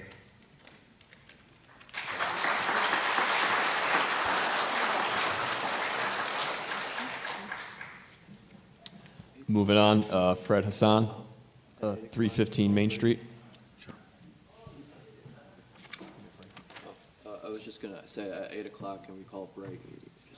Certainly, if you would like. Fred? So just so you're clear, sorry, Fred, we'll take a 5-minute break at 8, but we should be able to get through a couple speakers. Go ahead, Fred, sorry. Fred Hassan, 315 Main Street. I came to Portland 1970, so my count is about 54 years. I've been involved in the town one way or the other. My tax bill over the years has amounted to probably around $10 million, so I have a good investment in the town. I'm the original landowner of the subject property, along with Dr. Amin and Dr. Fearman, both who have deceased, right? And I just want to say a couple of things that I had not planned on saying.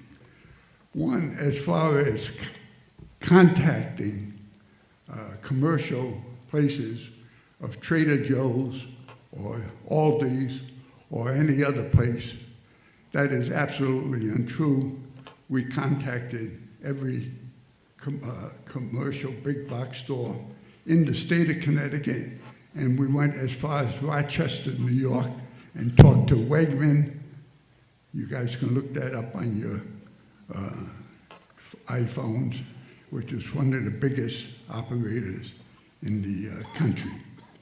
So we've hit them all. Look, this comes down to,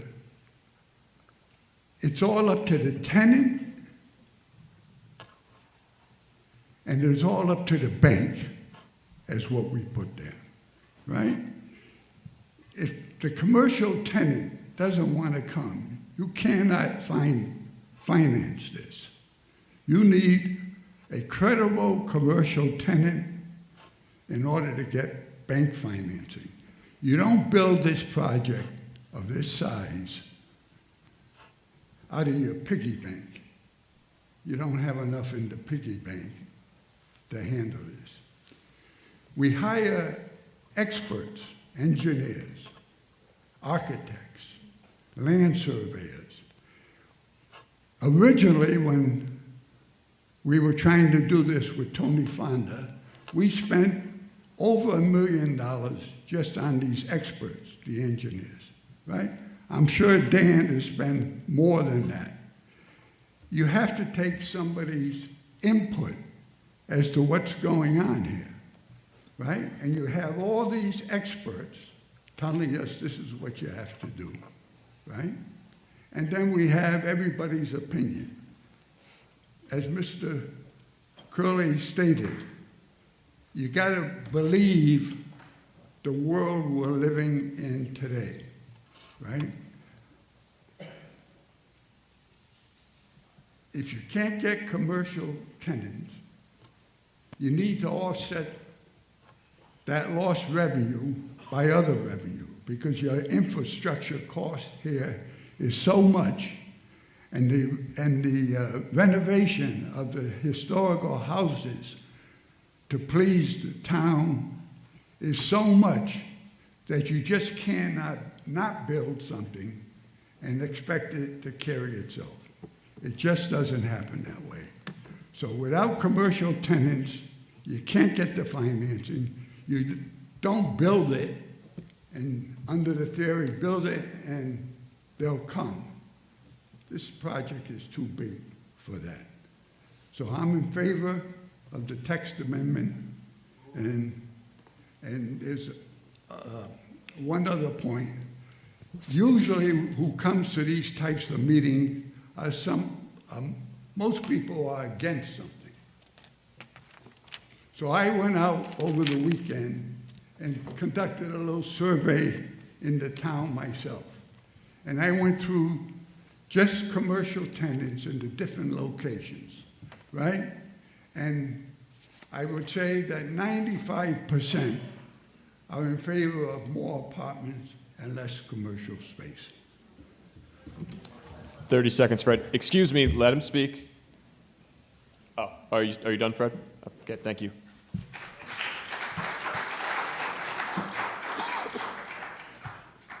Okay, Stephen Augustine, 59 Wellwind Drive.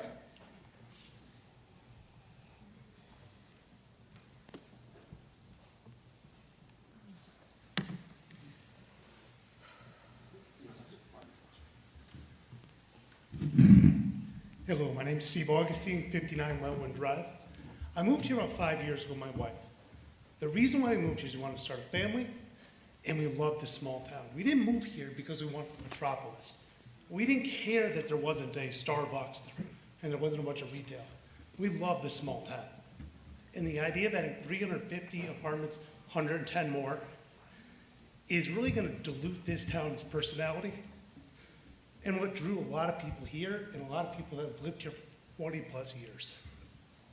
A couple of questions I had regarding traffic study. No one mentioned Starbucks at all, Matt. Has anybody watched a Starbucks in the morning? Has seen the traffic go down the street? Starbucks have been turned down from many areas because of traffic. What have we done, a traffic study perspective internally in the town, to understand what that's going to do? Obviously, that's already done. That's not changing. But adding 110 more families to that area will definitely impact things. And if we didn't take Starbucks into account, more than the basic retail equation, we have a serious problem. And had a second point. Well, I can't remember my second point off the top of my head. Well, not to interrupt you, but you can sign up again if you remember. I appreciate that. Yep. So that's really what my point. We're diluting the town base by adding about 10% more population. Renters are transient. Average is like 2 to 3 years a renter stays in one place. And if they're truly a renter, they're not going to buy another house in Portland. They're going to find another place to rent. So they're going to go up to maybe Glastonbury, get a bigger, nicer apartment in a nicer area, or out. In that time, they're going to be using our facilities, taxing our systems, and costing town money. I do appreciate Ryan Curley coming up and talking about the increased tax revenue. That actually was my second question, because I haven't heard anybody talk about internal conversation around what is going to add to this town from a tax revenue perspective. $400,000 is a lot of money. Personally speaking, I'd rather see my taxes go up, because I like the small town and I do not want to dilute with a bunch of people that don't plan on being here long term. Thank you, and that's all I have to say.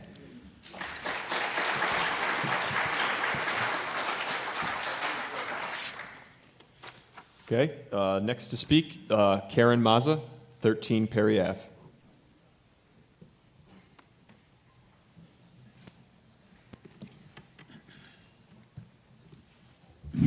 Hi, Karen Mazza from 13 Perry Avenue. I just want to take a quick second to say that I'm terrible with names, I forget your name, but I 100% agree that from the beginning, we probably should have all focused on solely the text amendment and not as it pertains to one particular parcel, because we're not just changing it for that parcel. Somebody else could come in and develop. But when the developer was allowed to bring an entire team and started talking about architecture and facades, that kind of derailed everything for both them and the public.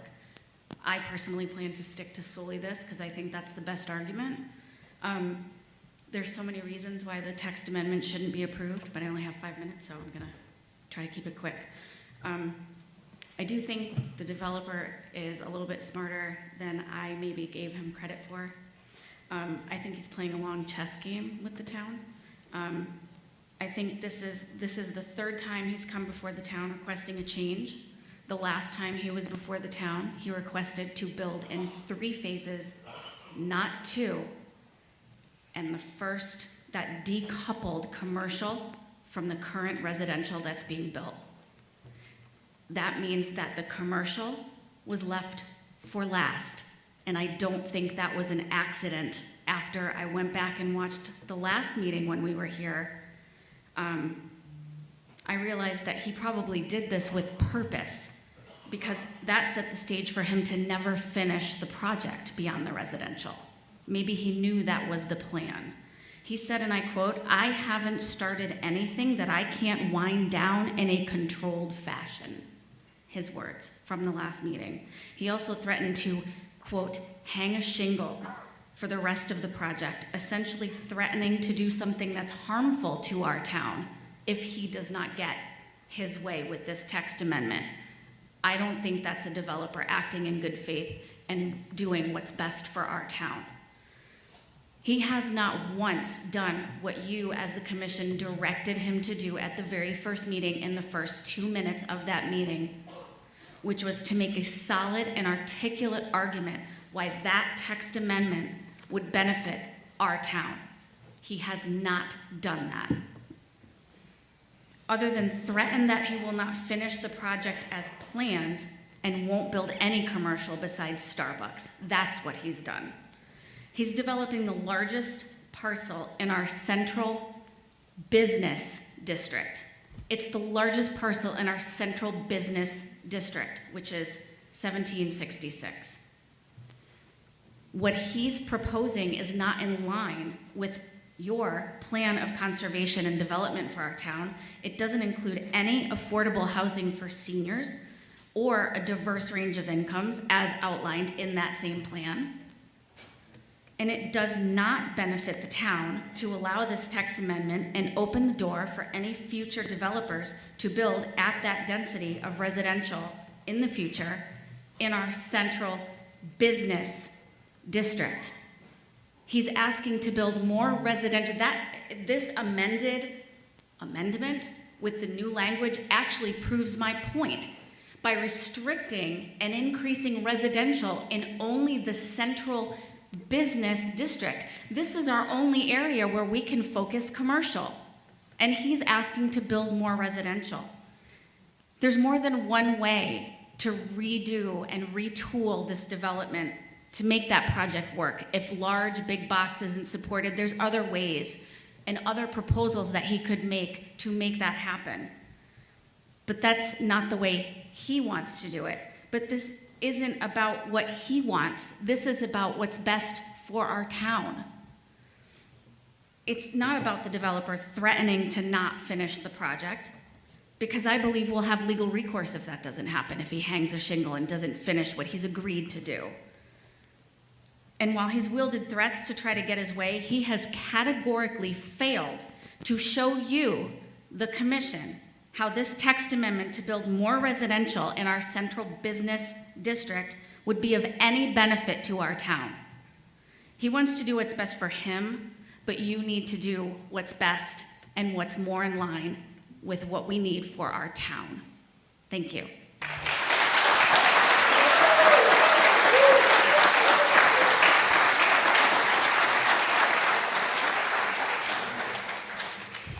Okay, we have time for one more speaker before we take a break. Bob Heron, 23 Old Homestead Village.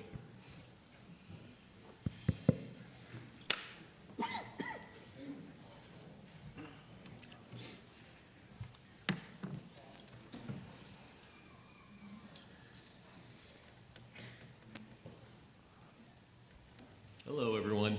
Bob Heron, 23 Old Homestead Village. I'll try not to knock this off. This probably needs replacing. So my wife and I moved to Portland 22 years ago. We moved here to raise a family, like a lot of you. Love the small town nature.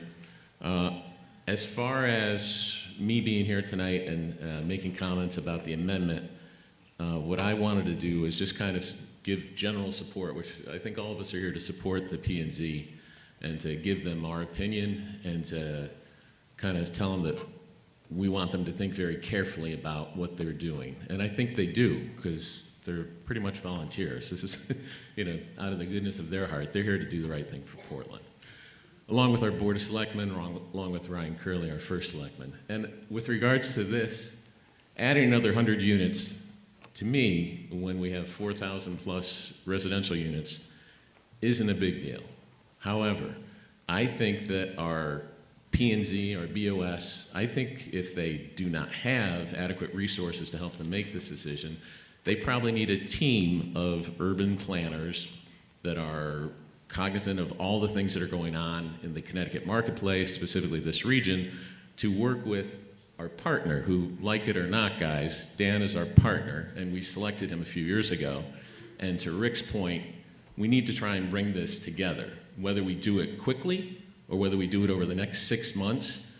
But I really liked what, I don't know if it was Ryan or someone said, we really don't want this on our 2036 plan of conservation and development, that we're still trying to develop this thing. I mean, I don't know where the median is, but I support this if you guys support this, and if we also get something out from Dan, which it sounds like he's open to that, whether it's increasing the historical home development and how you're doing that, whether it's changing some of the buildings so the sight line's better, whether it's adding a dog park at his cost somewhere.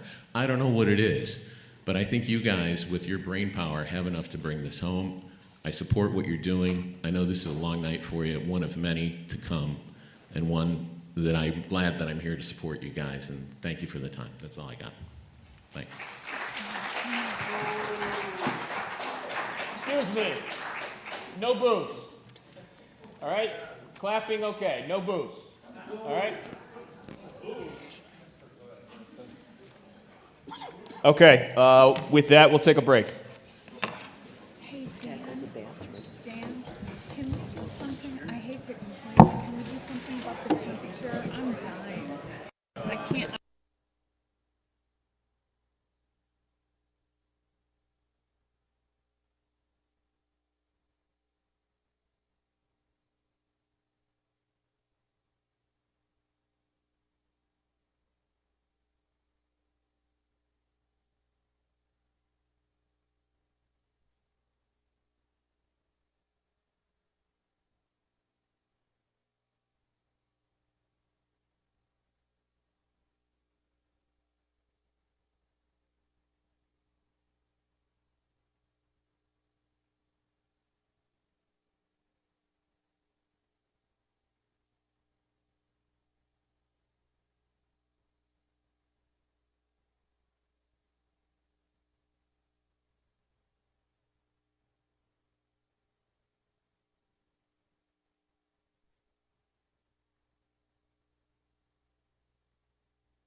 Chantel is a blanket.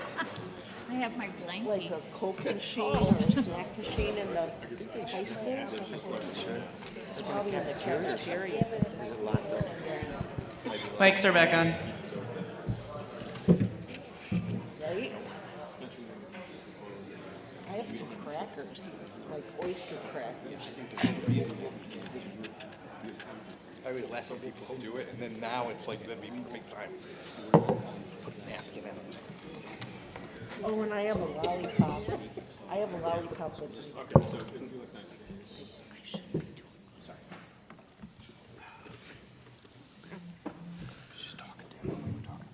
Yep.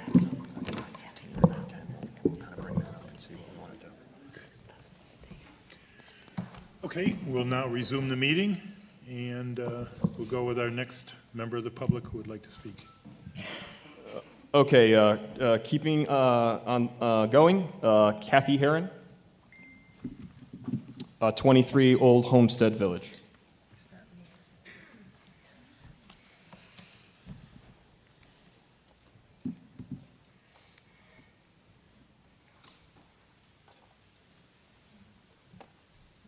Good evening. My name is Kathy Heron. I live at 23 Old Homestead Village, and I've been a resident of Portland for over 20 years. First, I would like to thank all of the P&Z members for serving on this important board, especially during this time of planning and building one of the largest developments in Portland in recent years. I'd like to share a quote from Abraham Maslow.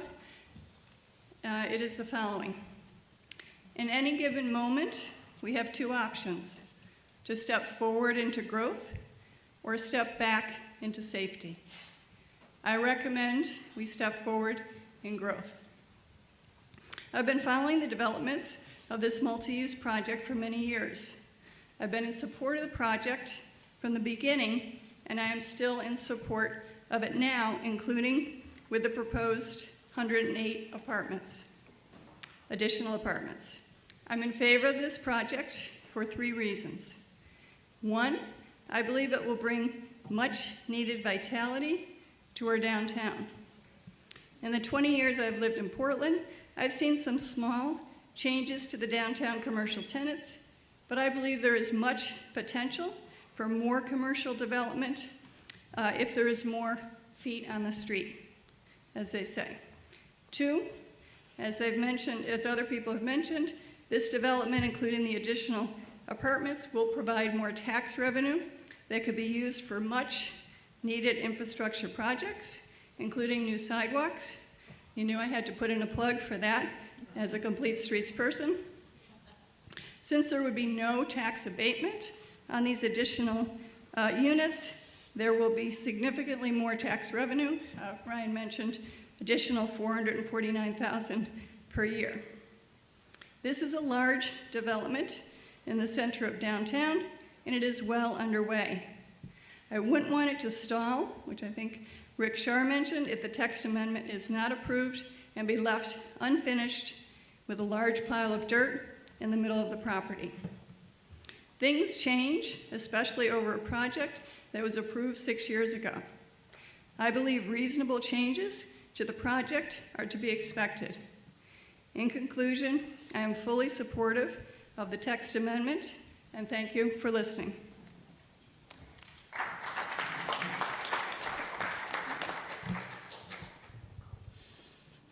Okay, moving right along. Stephanie Tatro, 65 Great Hill Road.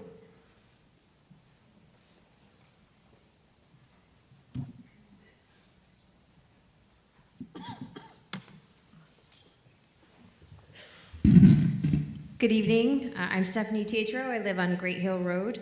And first, I would like to say I'm really thankful that I did not have to go right after Karen Mazza, because so far she has been the best speaker this evening, and she knocked it out of the park.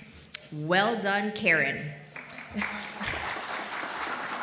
Secondly, I would like to respectfully request that the Planning and Zoning Commission decline to accept the application as presented. Mr. Bertram, the developer, as part of the plan of development, agreed to bring business as well as residential, to the town. To date, he has not brought any business to town. He needs to uphold that part of the agreement before he is rewarded with more residential. What I believe should happen is he should withdraw the application as it stands, and he should work with the town because, as was stated earlier, we are partners in this project. I do like the plan that was presented with the new building on the corner. I think that is much more appealing than having the CVS on the corner. And I think that what would be nice to see is if the building, the Hassan North and Hassan South, the 2 apartment buildings, get completed. If the town could approve the building on the corner, which is commercial space, that gets completed. The Starbucks building gets done. The 2 historic buildings get completed. And then we address the need for a second exit from that property, because right now there is only one exit onto Route 66. That needs to get done. And then as those buildings are getting completed, perhaps we can work together to maybe develop additional commercial space where we could have a grocery store on the ground floor, perhaps a Highland Park Market. I think at one point that was discussed. On the 2nd and 3rd floor, we could have a boutique hotel. And then on the 4th floor, we could have the restaurant overlooking the river. And then we could have, with more than 22,000 cars going past this property every day, I find it difficult to believe that no one knows where Portland is. I mean, people know where Portland is. It's just that maybe this property is hard to get to because there's only these 2 small entrances. And I'm wondering, can we pull up the traffic report that was presented earlier tonight, please? I don't know if we're pulling up slides. Yeah. Is that possible? I don't. Is nobody up there? I mean, No? I don't think they're ready for that. Yeah, so, Okay. yeah. Well, the only question I had was, in that report, I was questioning the math because it showed that in the evening traffic, the pluses were 170. The math worked out that there was a net of 35 cars, but it was 200 pluses and 170 minuses. So that math works out to a net of 30 cars, not 35 cars. So I was just questioning the math on that. And I was wondering why there was the page before, please. One more? One more back? No, you want to keep going up. Page 4, I believe it was. Up, right there. This one, yep. So pluses, so 100 plus 70 is 170, and 150 plus 50 is 200, so 200 minus 170 is 30, not 35, if my math is correct, right? And I'm just wondering why there was no morning traffic presented, because if my memory was correct from the meeting 2 weeks ago, I think the net was an actual ad of 40 cars in the morning. Okay, so that was really all I had. So thank you very much. And I appreciate all the hard work that the committee does, because you guys put in a lot of time. Thank you very much.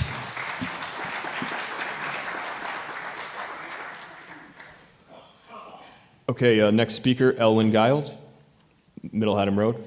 Elwin, what number? 332. Thank you. Elwin Giles, Middle Haddam Road, born and raised in Portland. I don't know anyone who has more experience working with this particular developer and on this project than I have. I've been a proponent of it from the very earliest time through all of the controversy with the arrival at the compromise that Terry Grady so clearly spoke to. And I don't know how the town of Portland could do anything more in partnership than it has.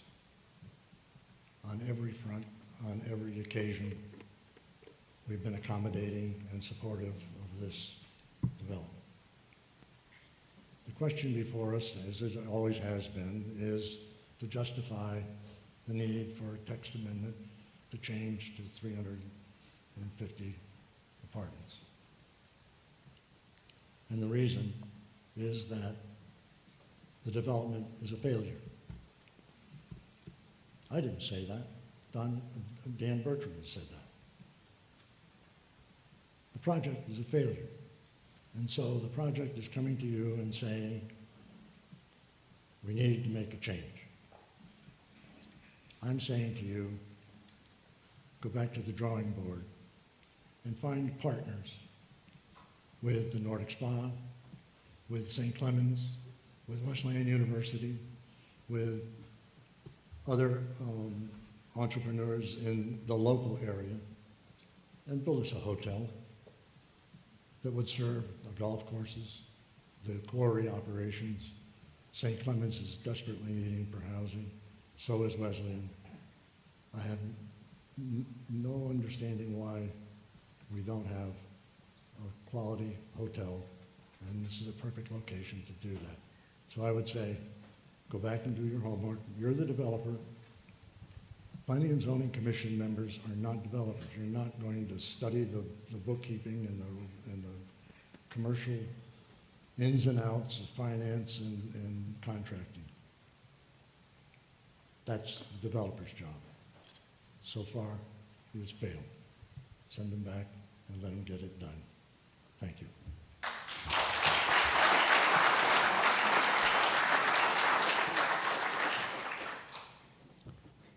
Next speaker, Jennifer Sparks, 186 Job's Pond Road.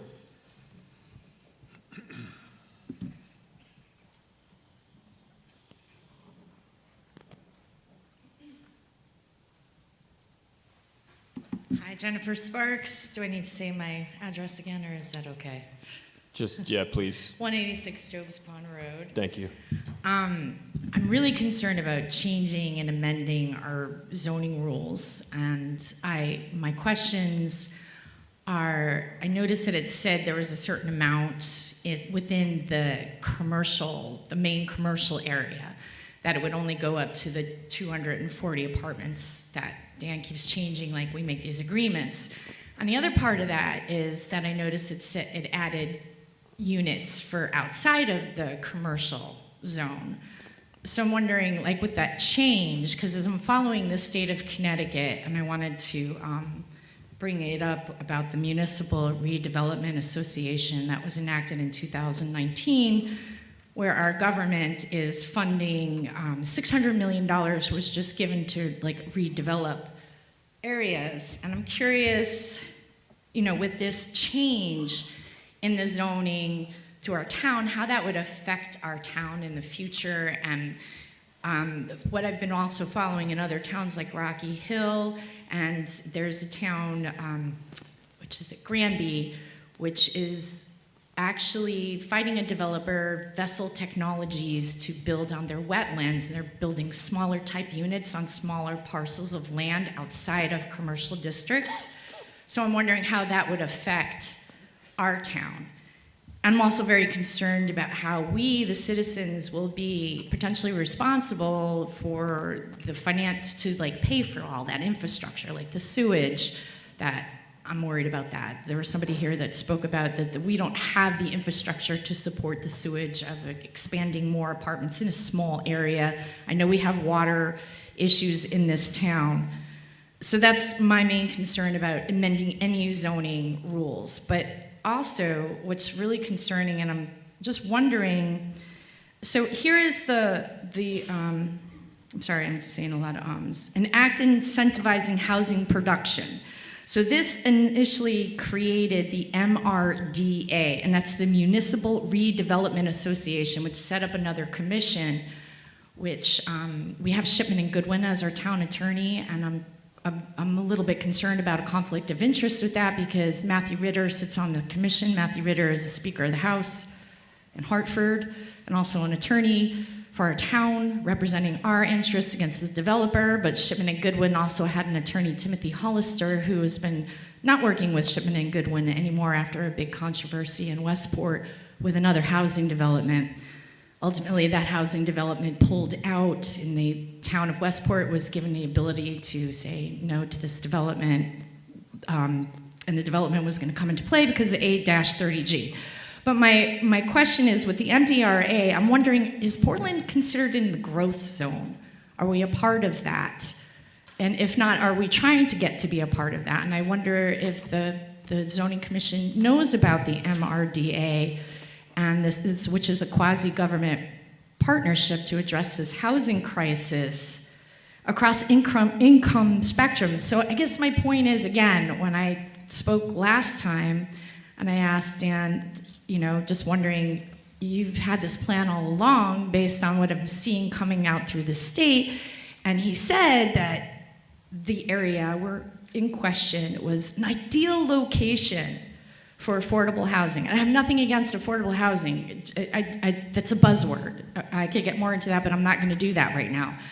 So he could build 530 apartments, but he had this aha moment where he wasn't going to do that. And I wonder, well, what was this aha moment where, though it was perfect because it was right there and you didn't have to deal with the zoning issues with wetlands, which is a big deal. And he was like, it has all the infrastructure, it has everything. It's an ideal, perfect place for these 530 apartments. So I'm just curious if that was what he was looking at, why that all of a sudden changed, and if it really did change and the plan has been all along to build these apartments, which would make him the largest landlord in our town, and he would set the pace for rents throughout our town and could affect all kinds of things economically at a disadvantage to the people like us, to the great advantage of him. So I'm just curious about all of that, and I really hope that you don't amend our zoning rules. I do appreciate you guys having to sit here for hours. I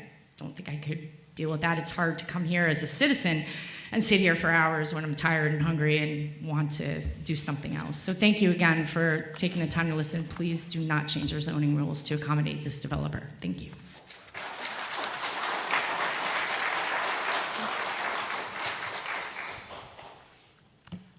Okay, moving along. Michael Pelton, 124 Isinglass Hill Road.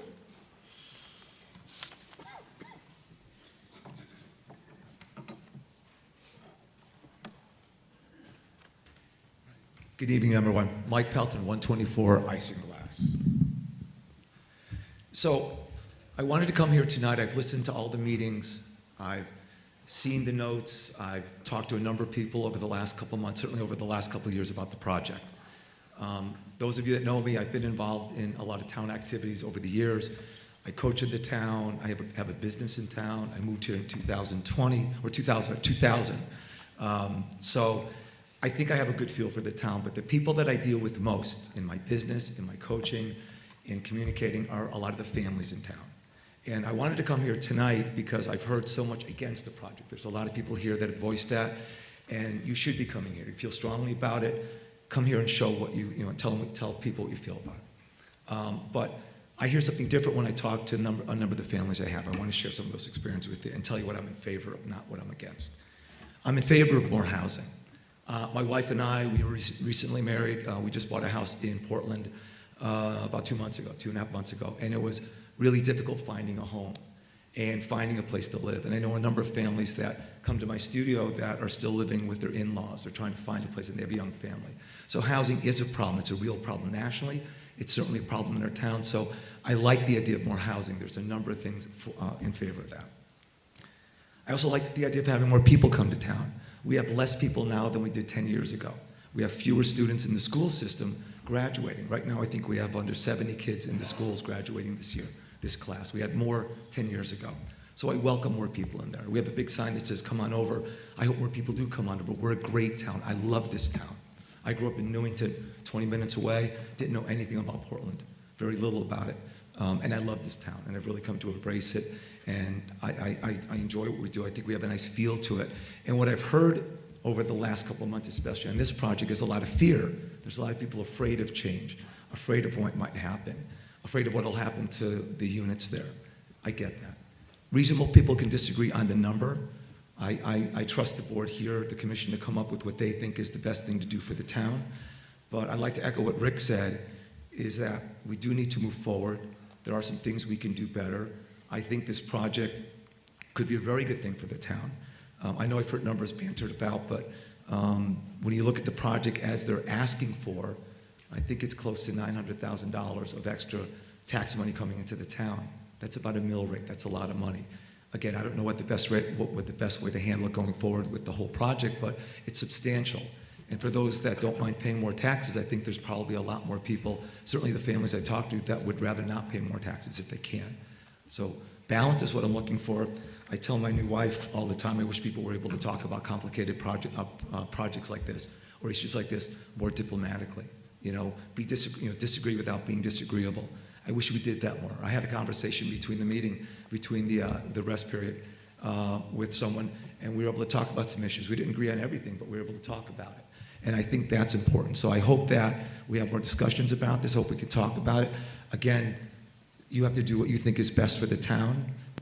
Do we want to grow? How much do we want to grow? What's going to be the best thing for us? But I know the people that I deal with every day, the families especially, there's many of them, a good significant portion of Portland, that thinks this is a good idea. Maybe the details we need to work out, but I'd like to speak on their behalf as well as my feeling about that. So I hope we can do that. I hope we can be more business friendly as well as accommodate more people to this beautiful town that I love so much as well.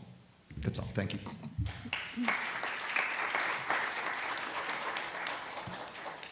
Okay, moving on. Ed Flynn. Ed, I just need your street address. 20. Okay, thank you.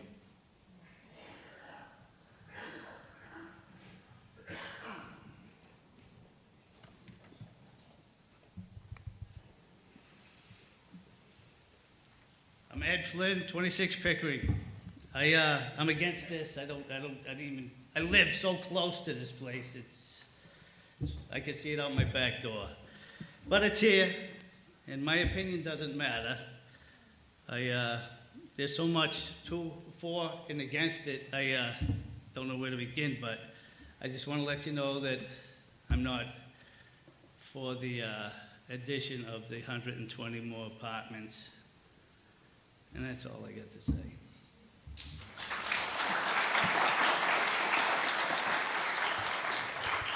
Thank you, Ed. Next to speak, Brian Flood, 41 Ridgewood Road.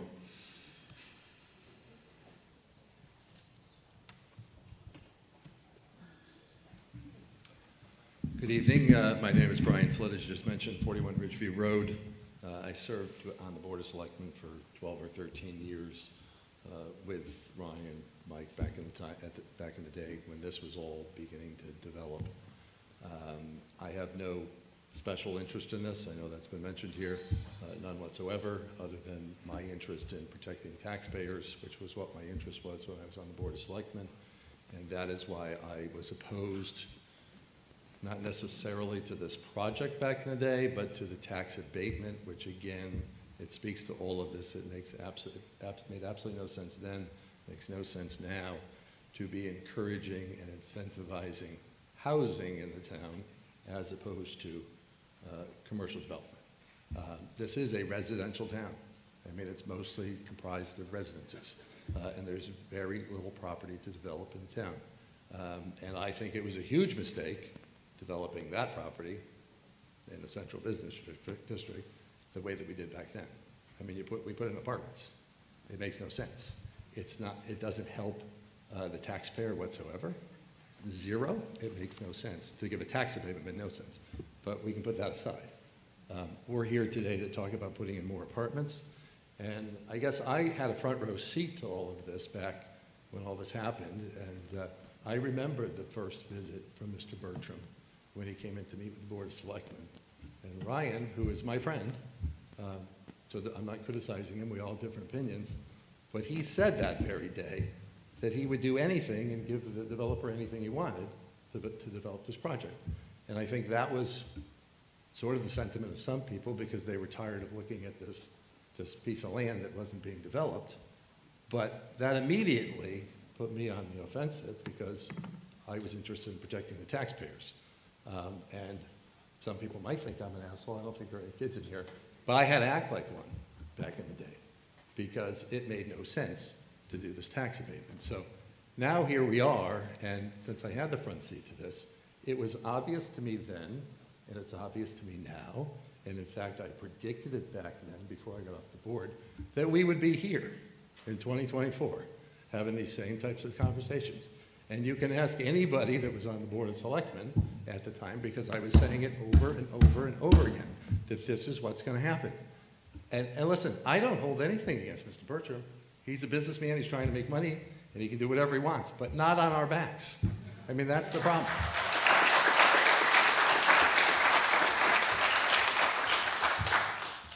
So it just makes no sense whatsoever to be adding more apartments. It makes no sense. I just don't know why we're doing it. So again, I had the front row seat to this. This property sat there forever. Mr. Hassan owned it forever. He was approached by one developer after the other to put up hotels. One developer after the next. Rejected, rejected, rejected. He wanted to build apartments with Mr. Bertram. They have some sort of relationship together. That's great, but not on our backs. And that's what's going on. He is an apartment builder. That's what he does for a living. It's fine. But it's not to the benefit of the town of Portland. And it makes no sense to add more apartments on top of more apartments. And I don't care if there's just a coffee shop there. Let it sit there for as long as it has to. It'll develop in time. And in fact, if the town didn't put their thumb on the scale back in the day with this tax abatement, this project never would have gone forward. And I guarantee you it had better investment on that property because people were interested. It was a prime property. And instead, we're here, as I predicted, and I'm not patting myself on the back. It was just obvious that that's where we were going, and that's where we are. And he was playing us back then, and I knew he was playing it, and I told everybody that would listen, and he's playing it again. I mean, that's where we are. Thank you.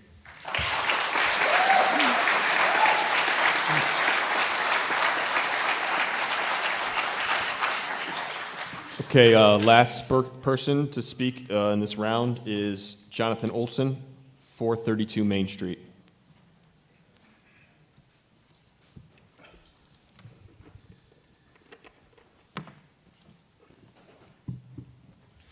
Hi, I'm Jonathan, 432 Main Street. First, I'd like to point out that in the projection for the traffic patterns, I would really like to know how they figured out, how they calculated that putting this in would end up decreasing business and commercial traffic in that area. I'd really like to know how they came to that conclusion, because that number just confuses the hell out of me. They claim it's only going to be 30 kids for that number of families. That estimate is way off. And on top of that, in that area, any number of kids in that area astounds me because kids play outside. How is it going to be safe for kids to be playing outside right next to those two main roads? In addition, we're going to have a bus stop somewhere for them. Can't have a bus stop on either corner of Main and Marlboro there, so it's going to have to be further down, which means the kids are going to be having to either cross Main Street or Marlboro Street to catch a bus for school, which is not all going to be safe.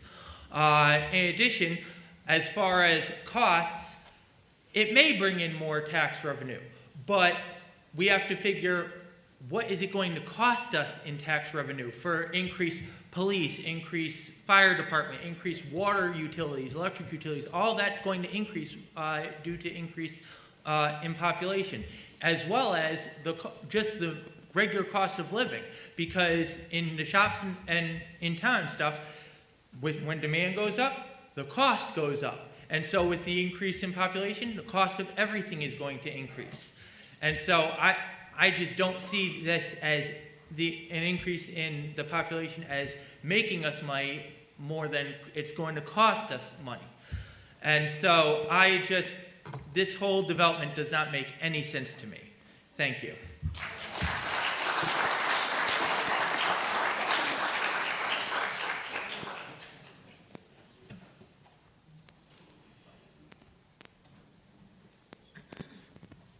Okay.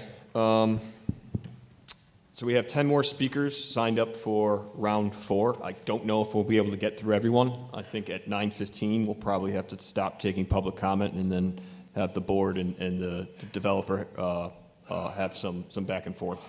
We also have some Zoom. Oh, do we? Okay, then we Yes. should go to Zoom then. Yeah, thank you, Dylan. Sorry. PJGW's iPhone is up first.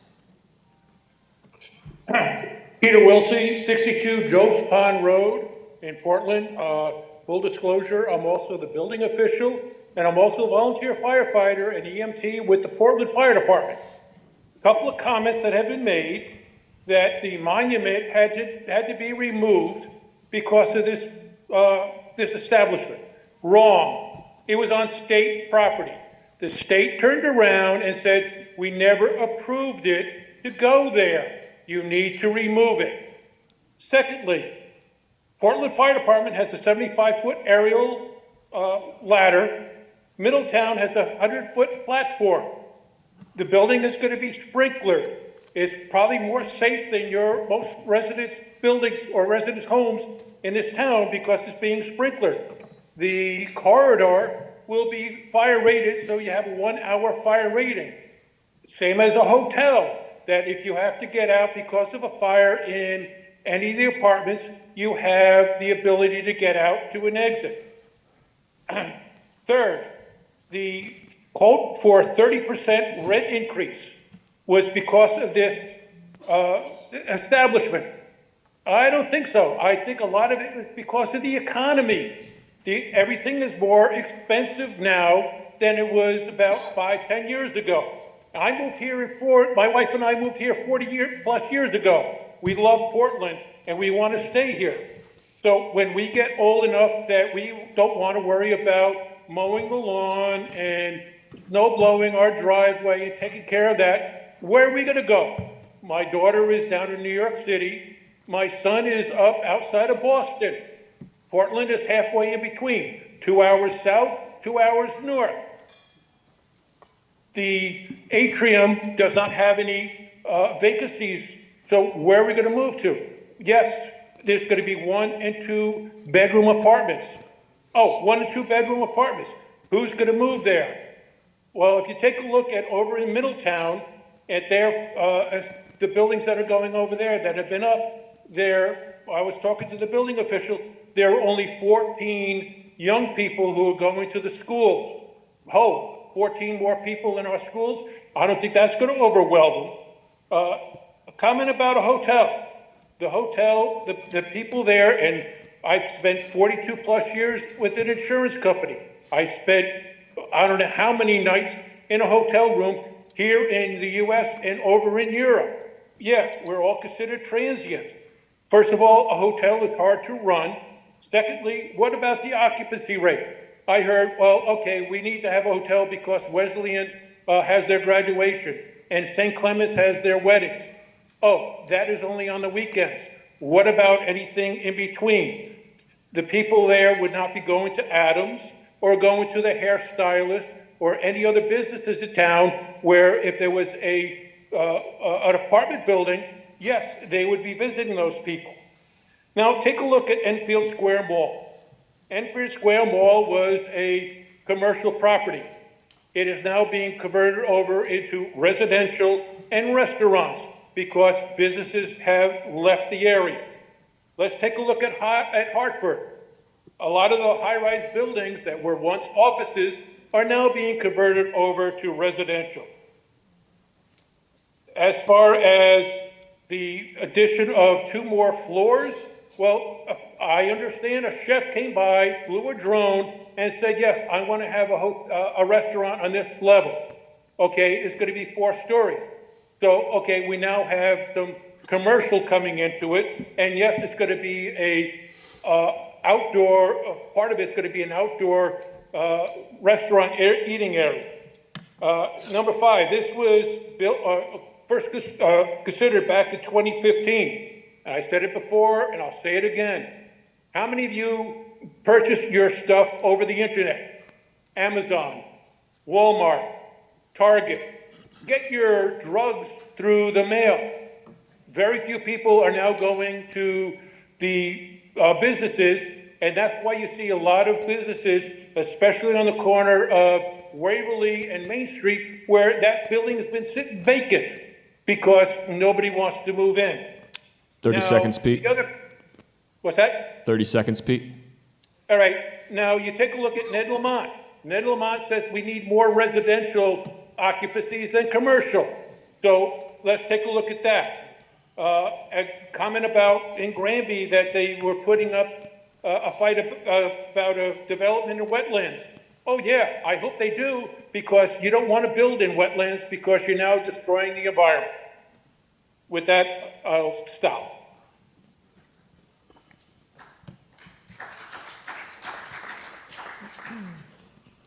Okay, Dylan, the next person on Zoom? At this time, there are no more. Okay, thank you, Dylan. Okay, so we'll jump into round 4. We have about 25 minutes or so. So please, if you have a shorter comment or can condense them just for other people to try to get as many people up here as possible, please do so. With no further ado, Grayson Hartson, 1 Joel Drive.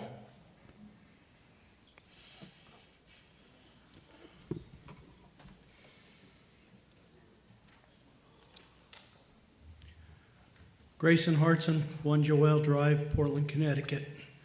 I'm not here to, by any man, character defame anybody. I'm not an engineer. I'm not a contractor. I'm just a concerned citizen. My concern for the board is that you asked whether I concur or whether I don't with the amendment.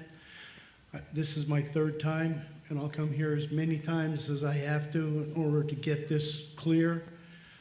I do not want this text change. I do not want the 110 apartments. And I don't want the taxpayers to have this hung on their back if it should go through. Our mill rates have been going up and going up and going up since I've been here the last 20 years. This is only going to be an addition to that. I don't feel that it's fair to the people of Portland to have this go through to bail him out. And I'm not being personal, Dan. This is personal to me because I'm a taxpayer of Portland. Thank you.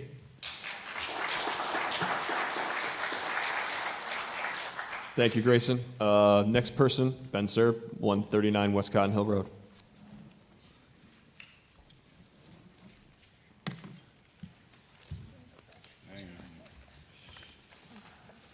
All right, I'll finish. First of all, I'm not attacking character. We're talking about content that people talk about. We should be able to question it. So back to the approval. The state of Connecticut approved. Someone smarter fixed it. That monument was on that original approval. In Joe's defense, the state approved it, then it had to be removed. So who knows what else Joe missed or seriously messed up on. There should be an independent review done and paid by the developer to make sure no other major deficiencies are identified. We all know of this major deficiency, which could have caused a major accident or death.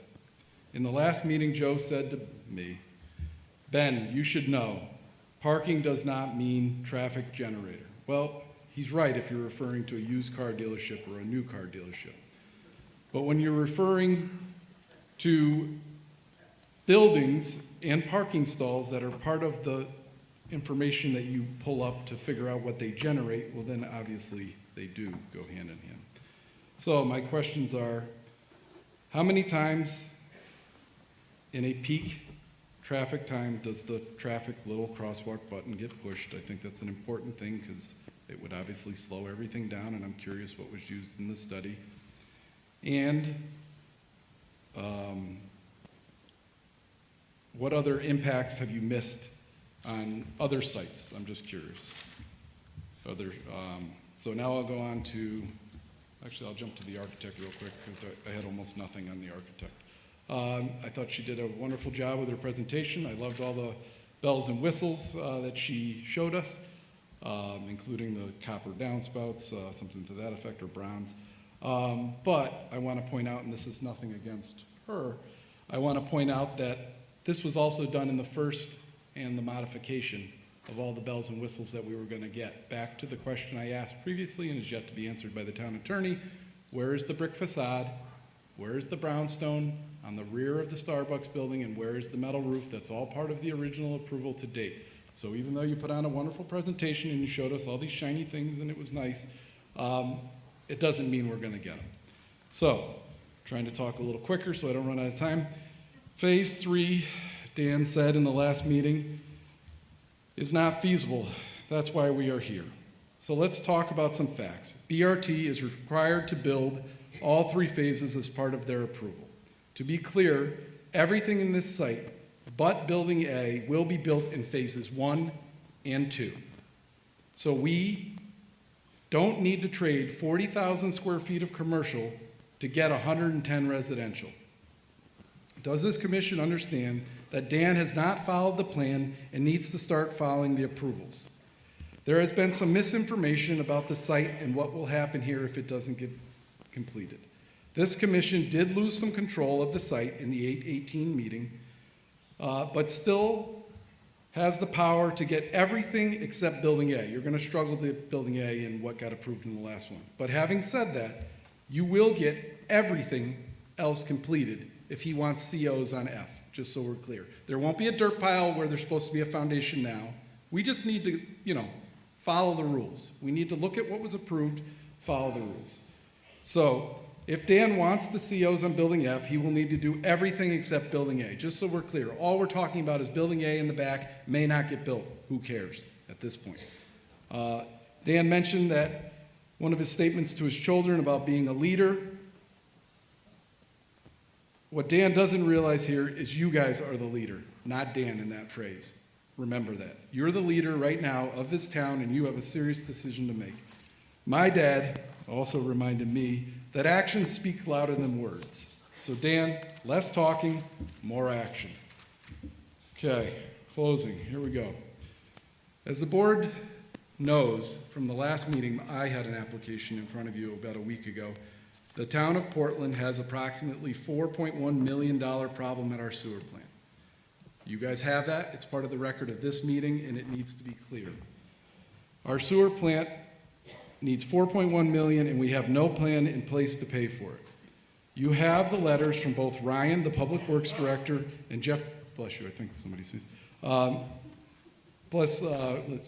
the Public Works Director, and Jeff Jacobson, our town engineer, saying, when making changes to zoning regulations, you must consider utility systems at today's condition.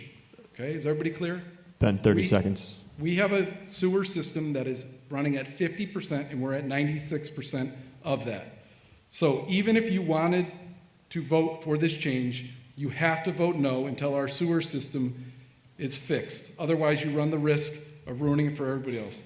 This developer has not lived up to his obligations to date, so don't reward bad behavior with more residential. Please require this developer to complete this project, especially phase 1 and 2, and maybe we work on, here's the compromise, maybe we work on lowering the liability of the commercial moving forward. One more statement. There's 240,000 plus square footage of residential already approved, and there's 118,000 square feet of commercial. Maybe we lower the 118, but keep in mind those numbers. We need to work together.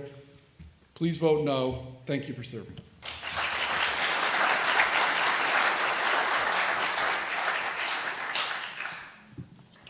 Okay, moving on, and I apologize to Tina. Tina Anstedt.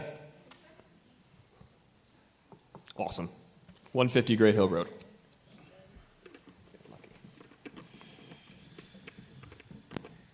Good evening, Tina Anstedt, 150 Great Hill Road. I have been a taxpayer in Portland for over 20 years, and I love this town.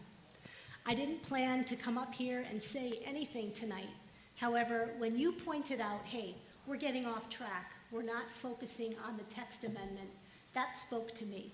I sat there in my chair and I looked at the screen at the proposed amendment, which, thank you for clarifying, Ben, that was a proposal on the proposal from the developer. And what struck me is that the developer is writing our amendment, or this proposed amendment to our zoning regulations. We've heard so much tonight about moving the goalposts and things not getting completed. This amendment is to our town zoning. Don't amend it. Don't let the tail wag the dog. That's what it seems like to me. This is being written just for this project. And it's not surprising that there have been so many comments, because that's what's bringing us here, right? It's this project. So to amend our regulations, I don't think it's a good thing for the town, and I don't support it. So I applaud you and thank you for the jobs that you do, but please vote no.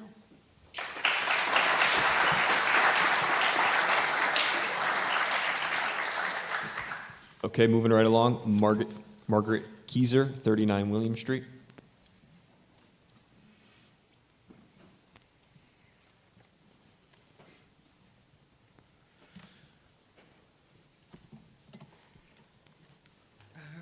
Thank you very much for your service. My name is Margaret Keyser. I live on 39 William Street. I'm the former vice president of J. Watson Beach Incorporated and, Fenwick Development Corporation, both of which were national and international real estate investment companies. We did huge commercial industrial real estate projects. From my position, I haven't been in the business in 15 years, but in my position, I think that the project has been a great success. This is exactly where the project was going right from the start. It was always meant to be apartments. Apartments bring monthly income from the state and federal government, because it's without a doubt 110% going to be low-income housing. We have a shortage not only for our own people who live in the state of Connecticut, but we also are a sanctuary state. And right now, if you go down to the shoreline, if you go down to any of the hotels, they are overrun right now with people who need housing, who are new to this country. So I don't think that part Mr. Bertram had known in advance, but I do believe 110% that his intent was to always make it rentals, because it's, like I said, guaranteed income. I know that he had priced himself very high in the market regarding his commercial properties, and that was probably part of the reason that he didn't get filled up. I know he went to my husband.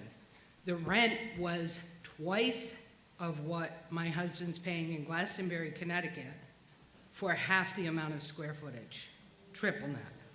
So, and I know my hairdresser had the same problem. Like, there were a lot of people who wanted to be in that space, but the price was too high. The price is too high for the rental income. $2,500 a month for rent. You're going to get a lot of people who are moving in there, and then their families are going to move in, and then their families are going to move in.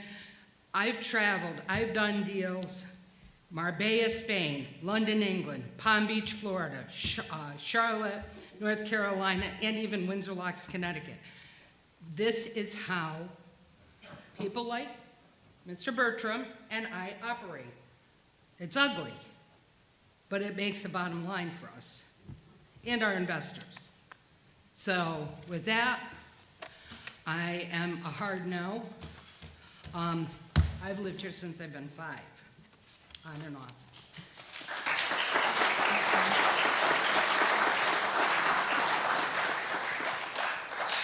So next, Terry Grady, 16 Victoria Road.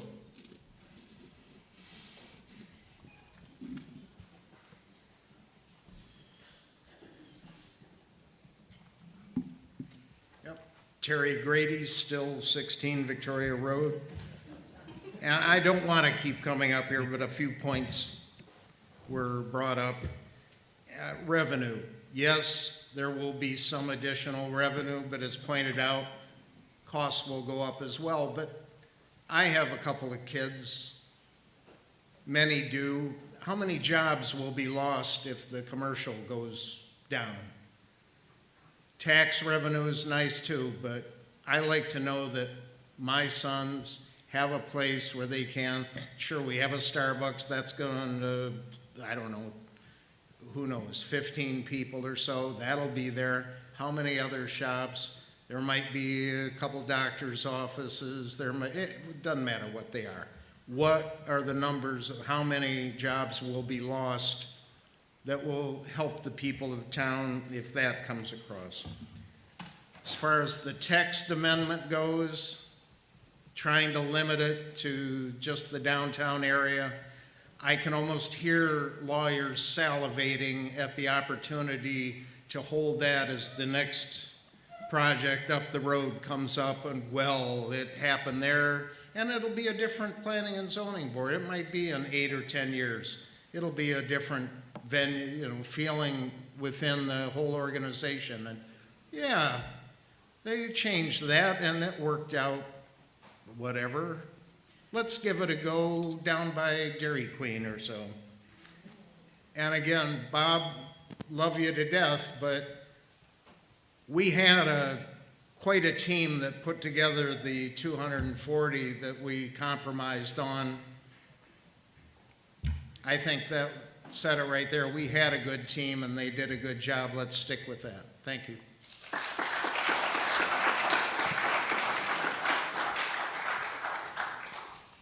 Okay, moving right along. Tom Middlemass, 5 Buddy Lane.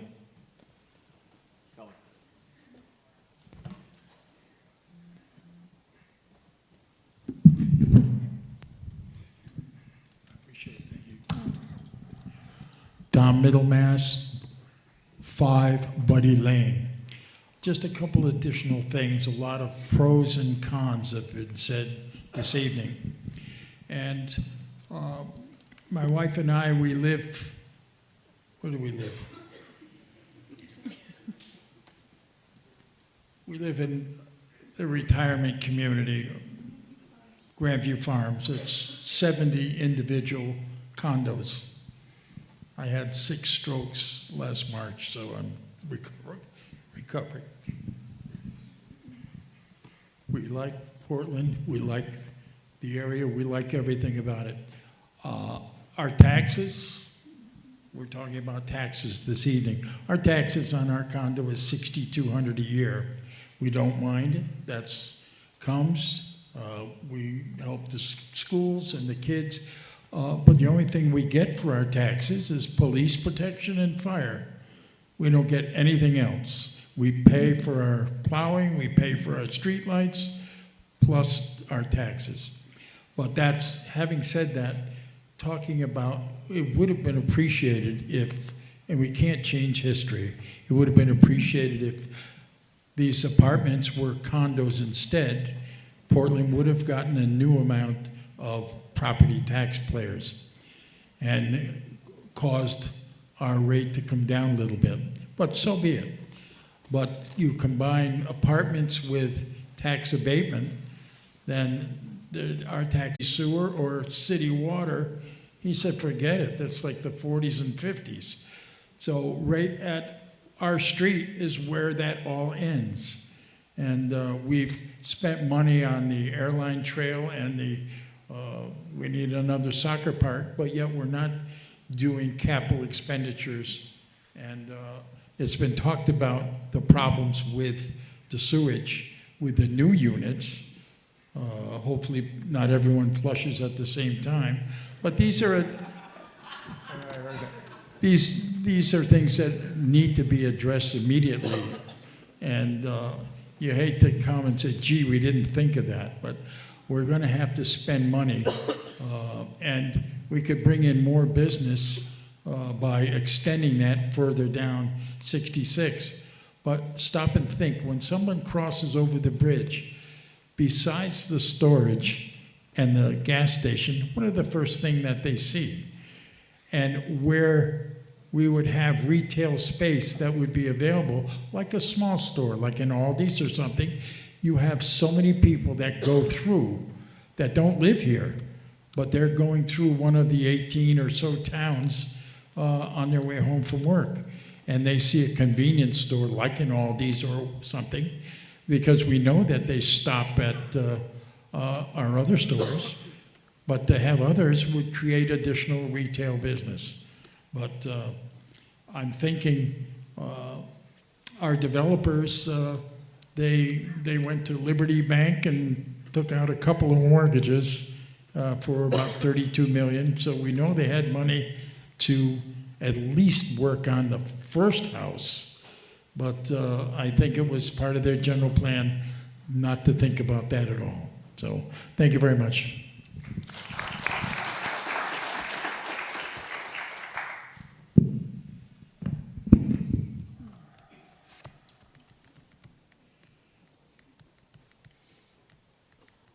Okay, I think we really only have time for 2 more speakers if they're both brief.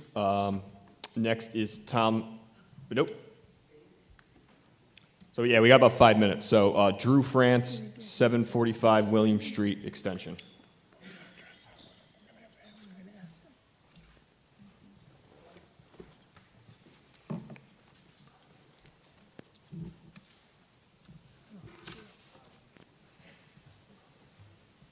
Try to be brief here.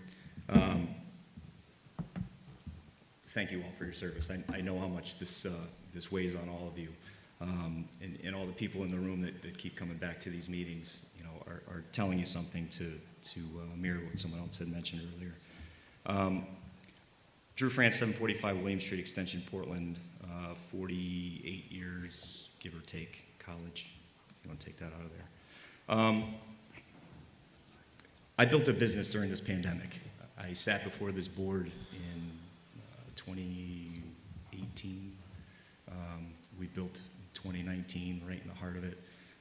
We managed to keep our boots on the ground and keep moving and get through it. This developer had agreements shovel ready long before the pandemic hit these shores. The lag time from the first approval to the shovel in the ground allowed the pandemic to change the dynamic of everything that happened. That's not on you, that's not on us, that's on them. They should have built when they could have. They should have started then. We didn't design this project. You know, you, the board, didn't design it. People here didn't design it. We didn't design a CVS. That was at the time what they thought was best, and if they had built it then, it might have filled. It might not have. Again, should have nothing to do with any of it. All we asked for, and all you asked for, the board at the time, was a residential over commercial ratio. And that was what was approved, and that was what should be stuck to. Whether it's a big box store, whether it's retail, 240 units that are existing approved will absolutely support retail in the existing buildings. Absolutely will. You're talking 240 units, I mean, just, I'm not even going any further with that. I was pitched a spot by someone from the organization to move my business there at $40 a foot more than I'm paying where I am. So it is no surprise to me with rents at that point that those commercial occupancies were not able to be filled. No surprise at all. Piles of dirt don't scare me. I'm sure this town's ordinances wouldn't allow that to happen. They probably shouldn't be there now, to be honest with you.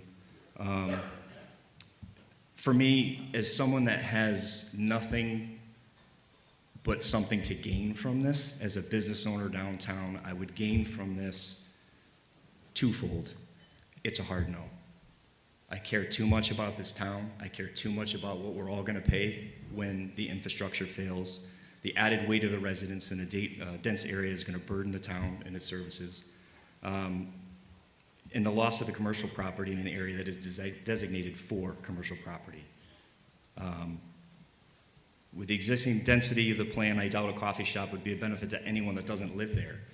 I don't see how anyone could get into that small Starbucks if they weren't on that premise. It's not going to be a benefit to anybody other than those people. So I thank you for your time, and that's all I have.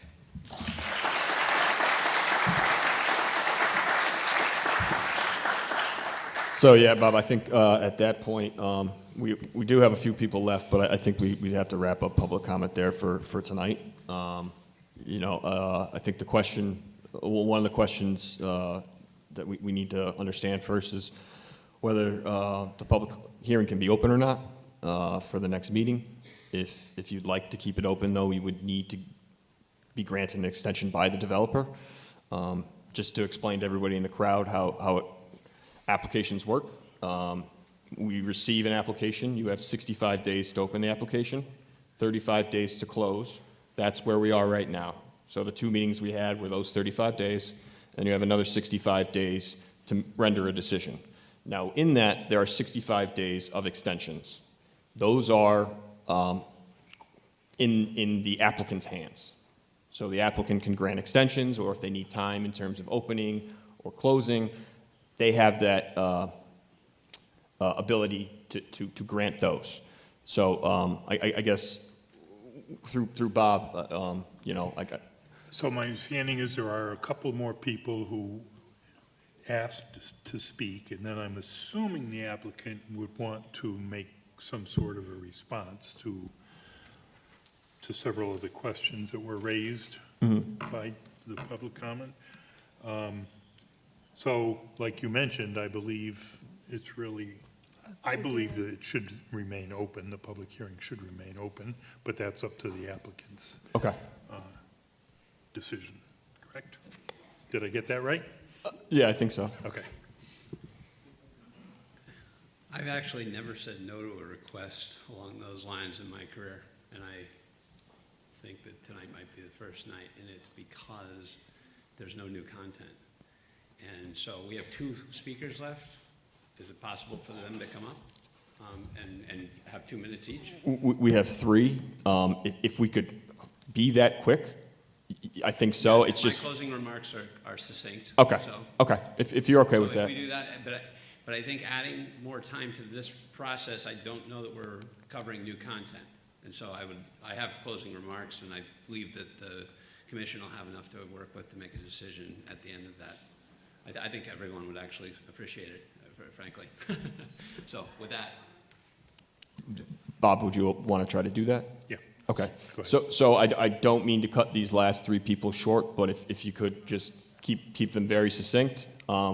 The reason we have to close is we have high school kids working the booth, and we need to kind of wrap up by 9:30 to 10 o'clock. So that's the only reason. So without further ado, Maureen Edmond, 20 Hall Hill Road, and please just short, succinct remarks. Thank you. Okay, just remember one thing. Normie on 20 Hall Hill Road. Just remember one thing. More housing. 1 person doesn't drive a car usually. It's 2. Let's get that straight. You're going to always have somebody in the family with 2 cars. So it's going to be busy. The other thing, we need commercial. I don't care how you put it, we need some commercial in this town, because you come through this town at 7:30, 8, and the shades are drawn and nobody's here. You can drive down Main Street 90 miles an hour and you wouldn't see anybody. So we need to get some business back in this town to lower our tax base. That's bottom line. As far as the sign needs to go back up. It was there for so many years, and now all of a sudden the state says it's not permissible. I don't believe that. That sign was there for a while. Where is it going to go if we don't put it back up there? And it should be there, because everybody comes into town and that's what you see. So it needs to go back there. And that's it. Thank you. Thank you. If you'd like, I can talk to you quickly at the end of the meeting regarding that. Okay. Lindsay Downing, 31 Edgewood Road.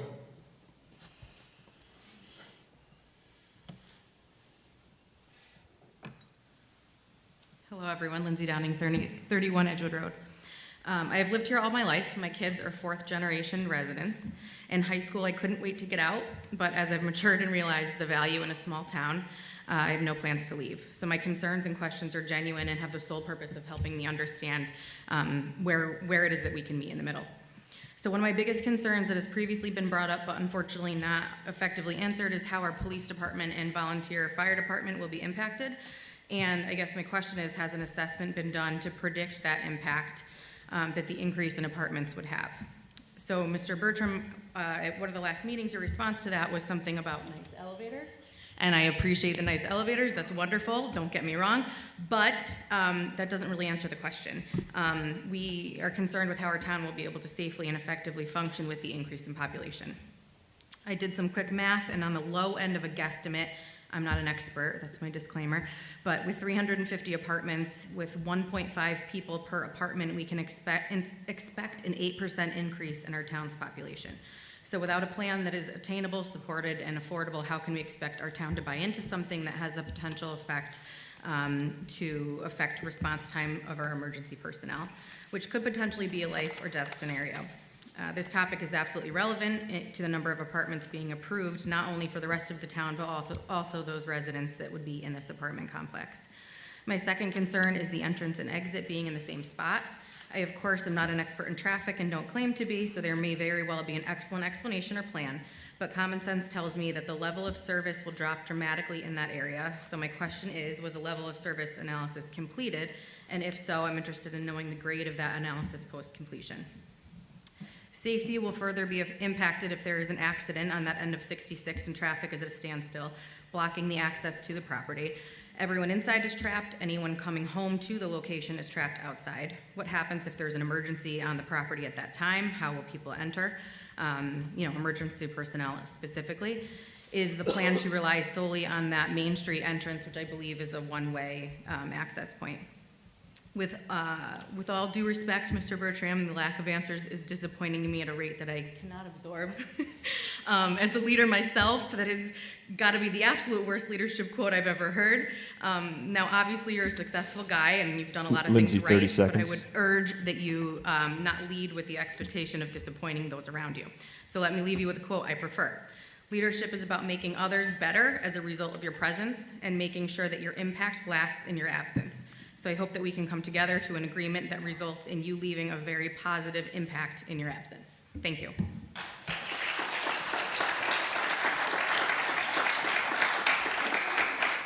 Okay, and finally, Mary Beth Muskak? Okay. 184 Thompson Hill Road. Hi, good evening. I'm Mary Beth Maslak, 184 Thompson Hill Road. I really appreciate the board and your job before you. I think you really have a difficult decision to make. My understanding, and I haven't followed it completely from 2005 through, I missed the last meeting, I was traveling, but what I see being a mother of 4 20-something-year-olds, they don't have places to live. Like when they move out, they go to college, they want to come back. Apartments are a good stepping stone. And I don't see that we have a lot of those types of housing, affordable housing for younger 20-somethings. That's where I see a benefit. And the person on the Zoom call, I didn't even think about this, but as he's aging and you don't want to maintain a big home and do the plowing and everything, it would also be a stepping stone in the reverse direction for as we get older and we're not going into a 55 and older community or something along those lines. So I think there's a lot of opportunity for the apartments to be available. And somebody put it into perspective that it was such a small percentage of the 4,000 residents that already exists. And it's just, I think, an opportunity. I know that the younger folks, my kids' friends are all renting either in Glastonbury or Middletown, and that's where they have to go because we don't have anything for them. And then it's interesting, the point of view from the concentric person. I really appreciate your business, and I think it's a phenomenal downtown if we do have these apartments available for the younger folks and just folks. You can walk everywhere.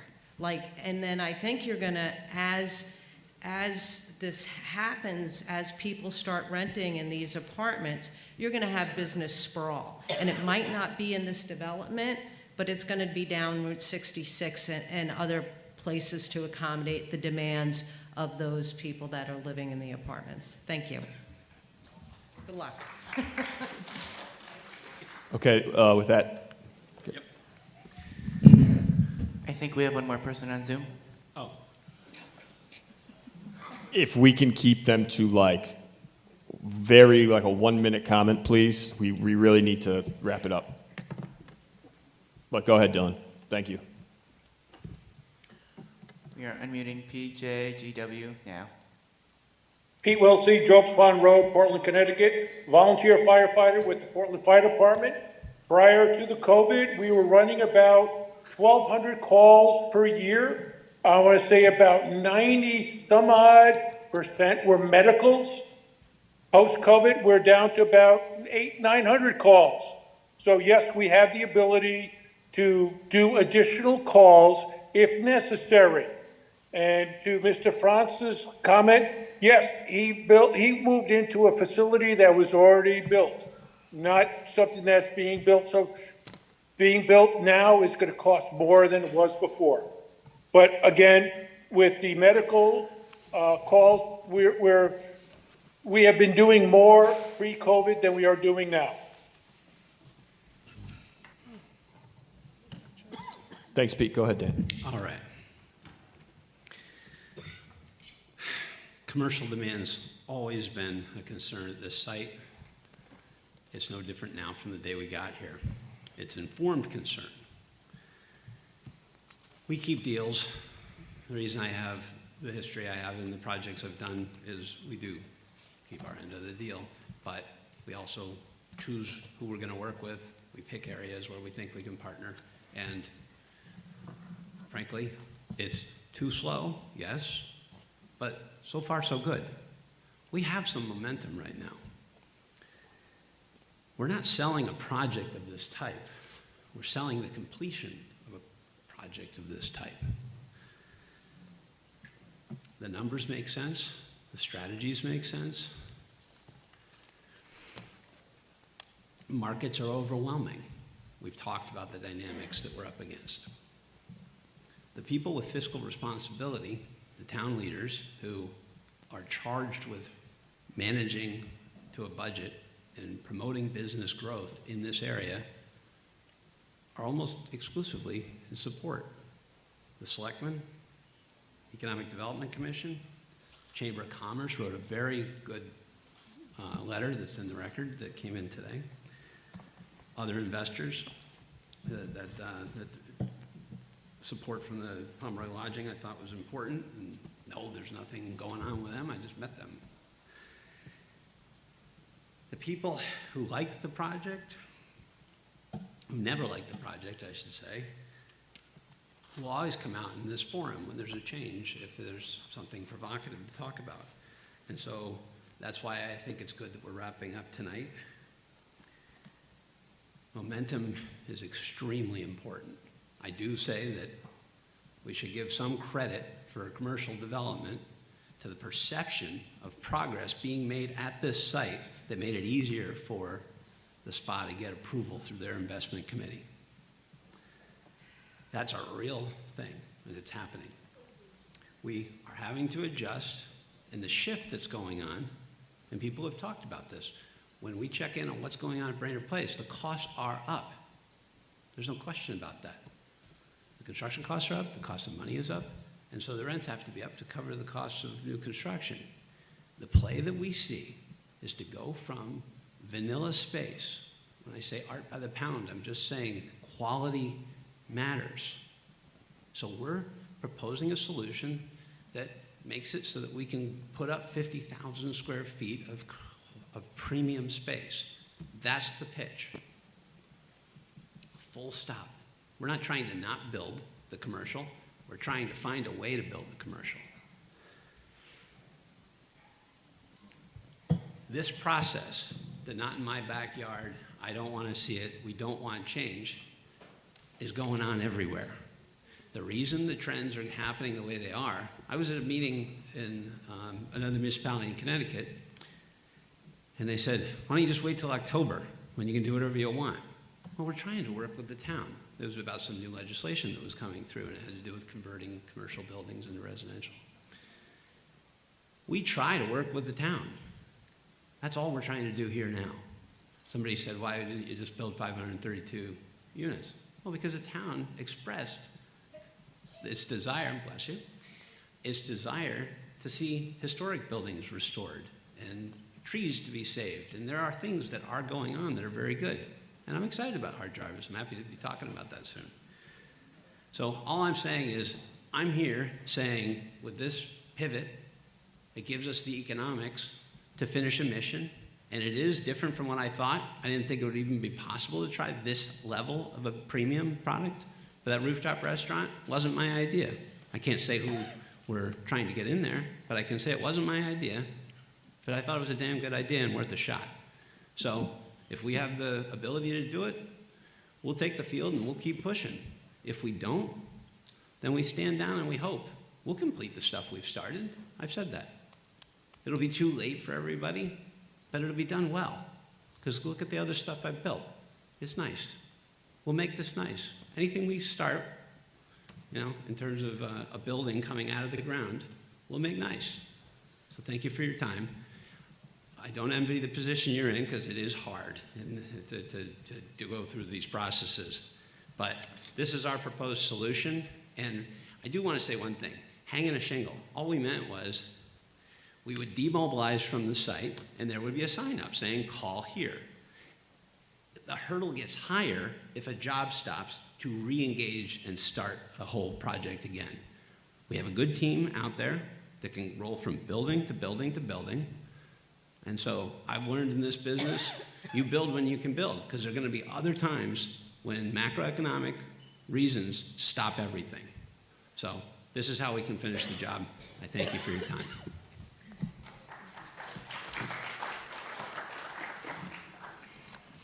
Okay. So any questions, comments from commission members before we close the public hearing? Yeah, I have a question. We have the original text amendment, and then we had a proposed change. What are we doing? Are we talking about the original? Are we talking about the change? Can we even talk about the change? Because a week ago, we told an applicant wording changes would require him to come back and resubmit his application. So that's my question. So I did have a brief conversation with our attorney, Carrie Olson. Actually, Carrie, are you on still? Yes, let me unmute her.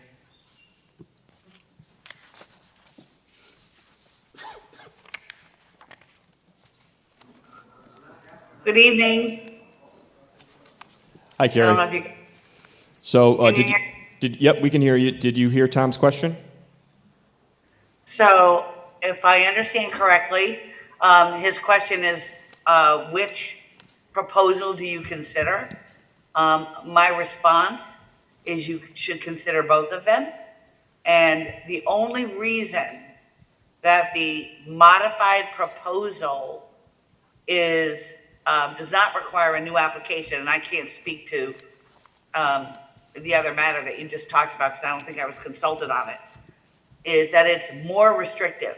So basically the law, and I don't have a memorandum for you tonight on this, but basically the law is everybody's entitled to notice of a potential text amendment change, as you know, and you have a public hearing. And the notion under the law is that if the notice is adequate, people will come and those who are interested will engage. And where you get into trouble is if the text amendment that you notice does something completely different. So in this case, and again, there's legal precedent to support it.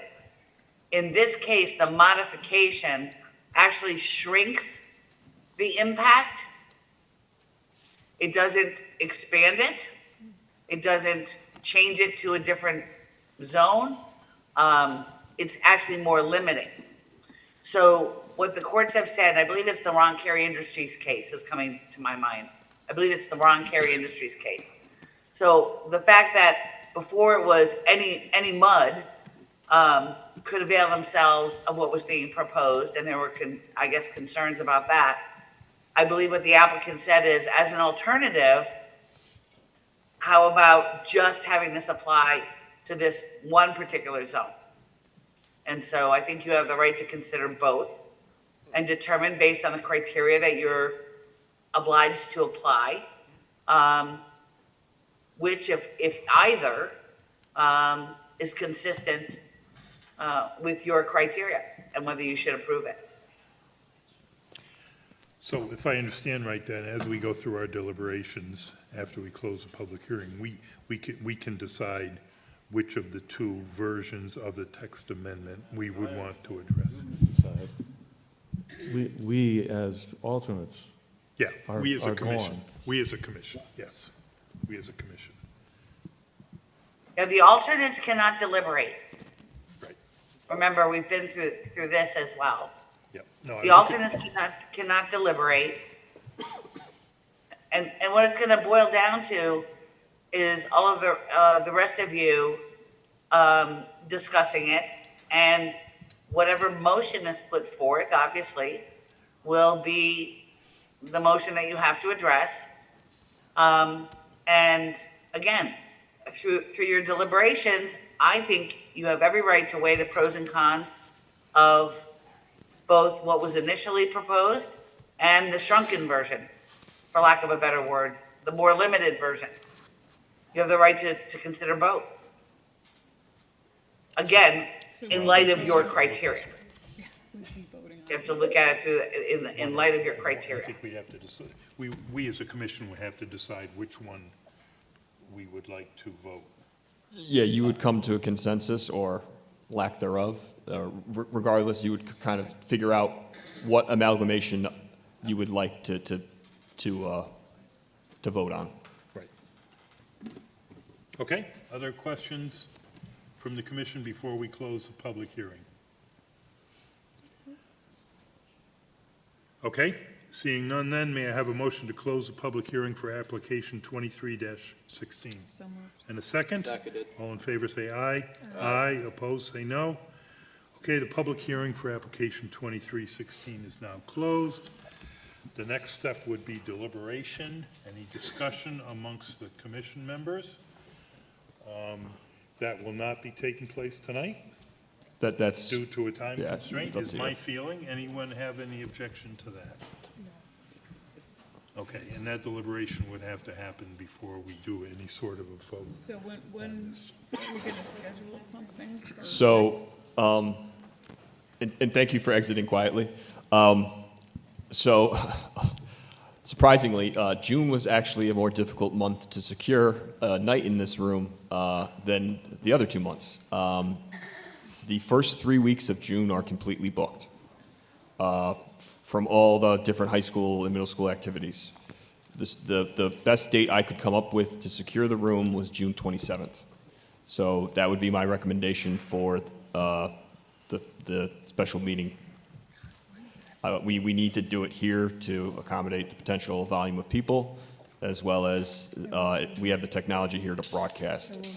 My other venues don't have the capacity, and the one that has the capacity doesn't have the ability to broadcast.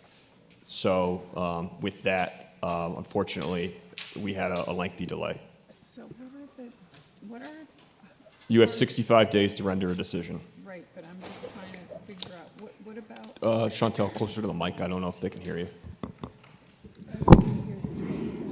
what about, what's happening on the 30th? Of June? No. Of May? Yes. I'm not sure. I wasn't sent that. Dylan, are you guys free the 30th? I'm checking the schedule. I mean, that's next week, right? Yes. Do you want to wait a whole month? May 30th is junior capstone night. The auditorium is in use. Yeah, so unfortunately, this room is highly used at the end of the year. It's not out of want, but I mean, that's the best we can do. And we would expect a sizable audience, even if the audience cannot participate? I mean, my fear is if we don't have it here and people show up, then I'm going to have to cancel the meeting and we'll have to reschedule. So this is, Have a Zoom? Can we Zoom from Main Street? we can Zoom from Main Street, but it's 49 people, including all of us and staff Right in the room. in the room. And people can't queue in the hallway. So I don't have a good facility right now with the combination of both, besides And it this. has to be a Thursday, can't be. That was the best date that I could come up with. We wanted to try to do it the 20th. Dylan has jury duty. We wanted to do it the 19th. That is a holiday. We might be able to do it the 26th, but at that point I figured might as well just keep it on a Thursday. But if the 26th is open, I can certainly, are you available the 26th, Victoria? No, I'm actually, What about the 29th, next Wednesday? I mean, I just, letting this go for a whole month is like. Dylan, anything on the 29th? Wednesday. Nothing is currently on the secondary school's calendar. Look at. great. Okay, so I will try to set up the meeting for the 29th. If I cannot do that, I'll have to speak with Bob Shea. If I can't do that, it'll be June 27th. Okay. I mean, Well, how it's- does everybody else feel? I'm just. Well, I'm not here on the 27th. So you're not here the 20, what about the, I'm out of town, actually. what dates? The 19th, I'm gone for a little while, 19th to the 1st of July. What do you think? Okay, so I will try to, June to the yeah, 1st so of July. I'll try to set it up for May 29th, but if not, I mean, July 2nd. Dan, this is Carrie. I don't know if you can hear me. yep, we can hear you, Carrie. Okay, as you know, I'm on trial. So if I participate, depending on the time, it'll have to be by Zoom. For which date? The next week, you're saying? Yeah, I'm on trial all next week. Okay. And I cannot physically get to Portland by 6 o'clock on, and frankly, after trying a case for, 12 hours, it's tough too. So I'm happy to participate in a hybrid mode. I just wanted you to be aware. I am absolutely 100% open on June 27th, if that's the other date you pick, and probably a number of days in between there. But I just wanted you to know there's nothing I can do about it. I'm on trial all next week. So my only concern about July 2nd is it's the week of the 4th of July. What about June 5th, Wednesday? There is nothing available June 3rd to June 21st. They are totally packed. All right, well, I'll have to zoom in then. That's certainly a possibility. But we're still going to try to consider. I'm going to try to do the 30th. It sounds like or 29th. I'm going to try to do the 29th. If we can't do the 29th, I'll have to, we'll have to do something and you'll zoom in. And Carrie just said she's not available to be here in person. Correct. If we're not going to have people speaking again, we could start at 7 o'clock. We don't have to start at 6 o'clock. 'Cause That's true. I don't expect that we're going to go until 10 o'clock, right? I think we should. Yeah, I'm sorry. I'm on trial in New London. I am not going to be able to be physically available on Thursday night. There's just no way. Try and do it on a regular meeting on June 6th. I don't recommend that. What's that? We have a lot Regular meeting on we have a June lot of 6th. people coming for the other text amendment as well as the other application. We were, I think, 6 people away from having to cancel the meeting without this. Yeah. Why, so can I just say this? I'm just going to throw it out there. There's a part of me that feels like these text amendments, you'd be best served thinking about them at the same time. I'm not saying making decisions on them at the same time in the same motion. But there is some interplay, right, between, and maybe you don't feel that way, but there is some interplay, I think. And so, again, with respect to doing effective dates, if you were to grant some text amendments and deny others and setting effective dates, I don't know, it kind of seems to me like it makes a lot of sense to think about them cohesively, if for no other reason than it costs the town less money to revise their regulations, twice instead of once. I'm just throwing it out there, and again, you don't have to agree with me. What would be your recommendation, Carrie? If that's the case. There's a part, I know you have a lot on your plate the next meeting, because you have isinglass, right? Yep. And then you also have the application of Ben Serb. Right, so my concern is if we go over 49 people in the room, we're over Yeah, and you can't get the room for your next regularly scheduled meeting at all, for sure. this room, no. Okay. And the library has more people, but the library I can't broadcast. And so we've gotten a lot of blowback when I have not broadcast. So the only way to consider all of these together would be to kick it all to the 27th or whatever. Am I correct? Or what if we went to the 20th, our regularly scheduled meeting on June 20th? We can't get this Still room. not available, this isn't. Yeah, we can't get this room. Right. But I question how many people we're going to get, but anyway. I don't know, because if they show up, I have to cancel. That's the Yeah, problem. I don't know either how many people. I think it's more likely that people at this point will, but again, they may hope want to so. show up in numbers to just show a solidarity up front, Yeah, we had over 100 people today. So I guess if you can't do it, if you can't put everything off and do it on the same night, then. All right. I will try to make it the 29th. If not, I will work with Bob on selecting the next best available date that we can muster. Huh? This is the Bob you're gonna work with on? Yeah. Oh, you thinking Bob Shea? No. No, yeah. I just didn't know. Oh, that's Dylan. Oh, Dylan. Just for future reference, the Bob is our Bob. Our Bob. So June 27th, are you available by June? 29, I can Zoom. or June I 27th. can Zoom. Okay, so, It's just really hard to Excuse Zoom me, I'm sorry. so Can I just say, Dan? It's really hard to have go ahead, a Carrie. conversation. If you are gonna try to do it next Thursday, Wednesday. Wednesday now. the later you start, the more likely it is I'll be on time.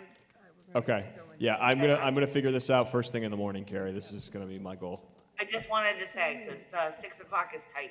Yeah, no, I think we'll start at 7. I think that's a good idea. So we'll start at 7.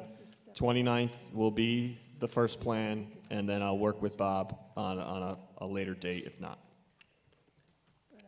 Okay, and I'm sorry to be difficult, but this trial has been scheduled for a very long time, and there's just nothing I can do about it. No, it's okay, Carrie. It would be really hard Okay. to craft, if we do this to get, like, we put them together, like she's suggesting, it'd be really hard to craft. Sorry, Victoria, could you just talk into the mic? Yeah. Sorry.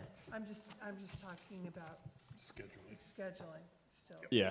That's all. So let's see if we can do the 29th. If we can, great. If not, we'll. We'll go from there. Yep. Okay. I'll leave the 27th open just in case. Let me know, Dan. Thank you, Carrie. Yeah, I'm hoping to have an answer tomorrow. I'm gonna talk to Dylan and Bob Shea first thing. Yeah, Dan, just so you know, anything after school gets out has to go through Bob Shea with the summer hours of the building. Yes, he went over that with me today. Perfect. And he is out until Tuesday. Perfect. I can get his cell phone number. Yep. I'll get his cell phone number. So don't you worry. I'll give him I don't know. You're on it. We'll make it happen. I missed something. He's gonna love you, Dan. Yes, I'm sure he will. Hopefully he's somewhere sunny and nice and he can rub it in my face. So Okay, before we wrap up, Victoria has one clue, because we got to get Dylan home. Let's go. No. Nothing. Okay. Okay. So we'll just wrap up the meeting then? Sure. If you want to skip the minutes, we can do that at another meeting, and we can just we have no time for public comment, and then we can go right to adjourn. Okay, so can I have a motion to adjourn, please? So moved. Second? All in favor, say aye. Aye. Opposed, no. Okay, the meeting is adjourned. Thank you, Bob. Good evening, everybody. Thank you, Carrie. Carrie. Record.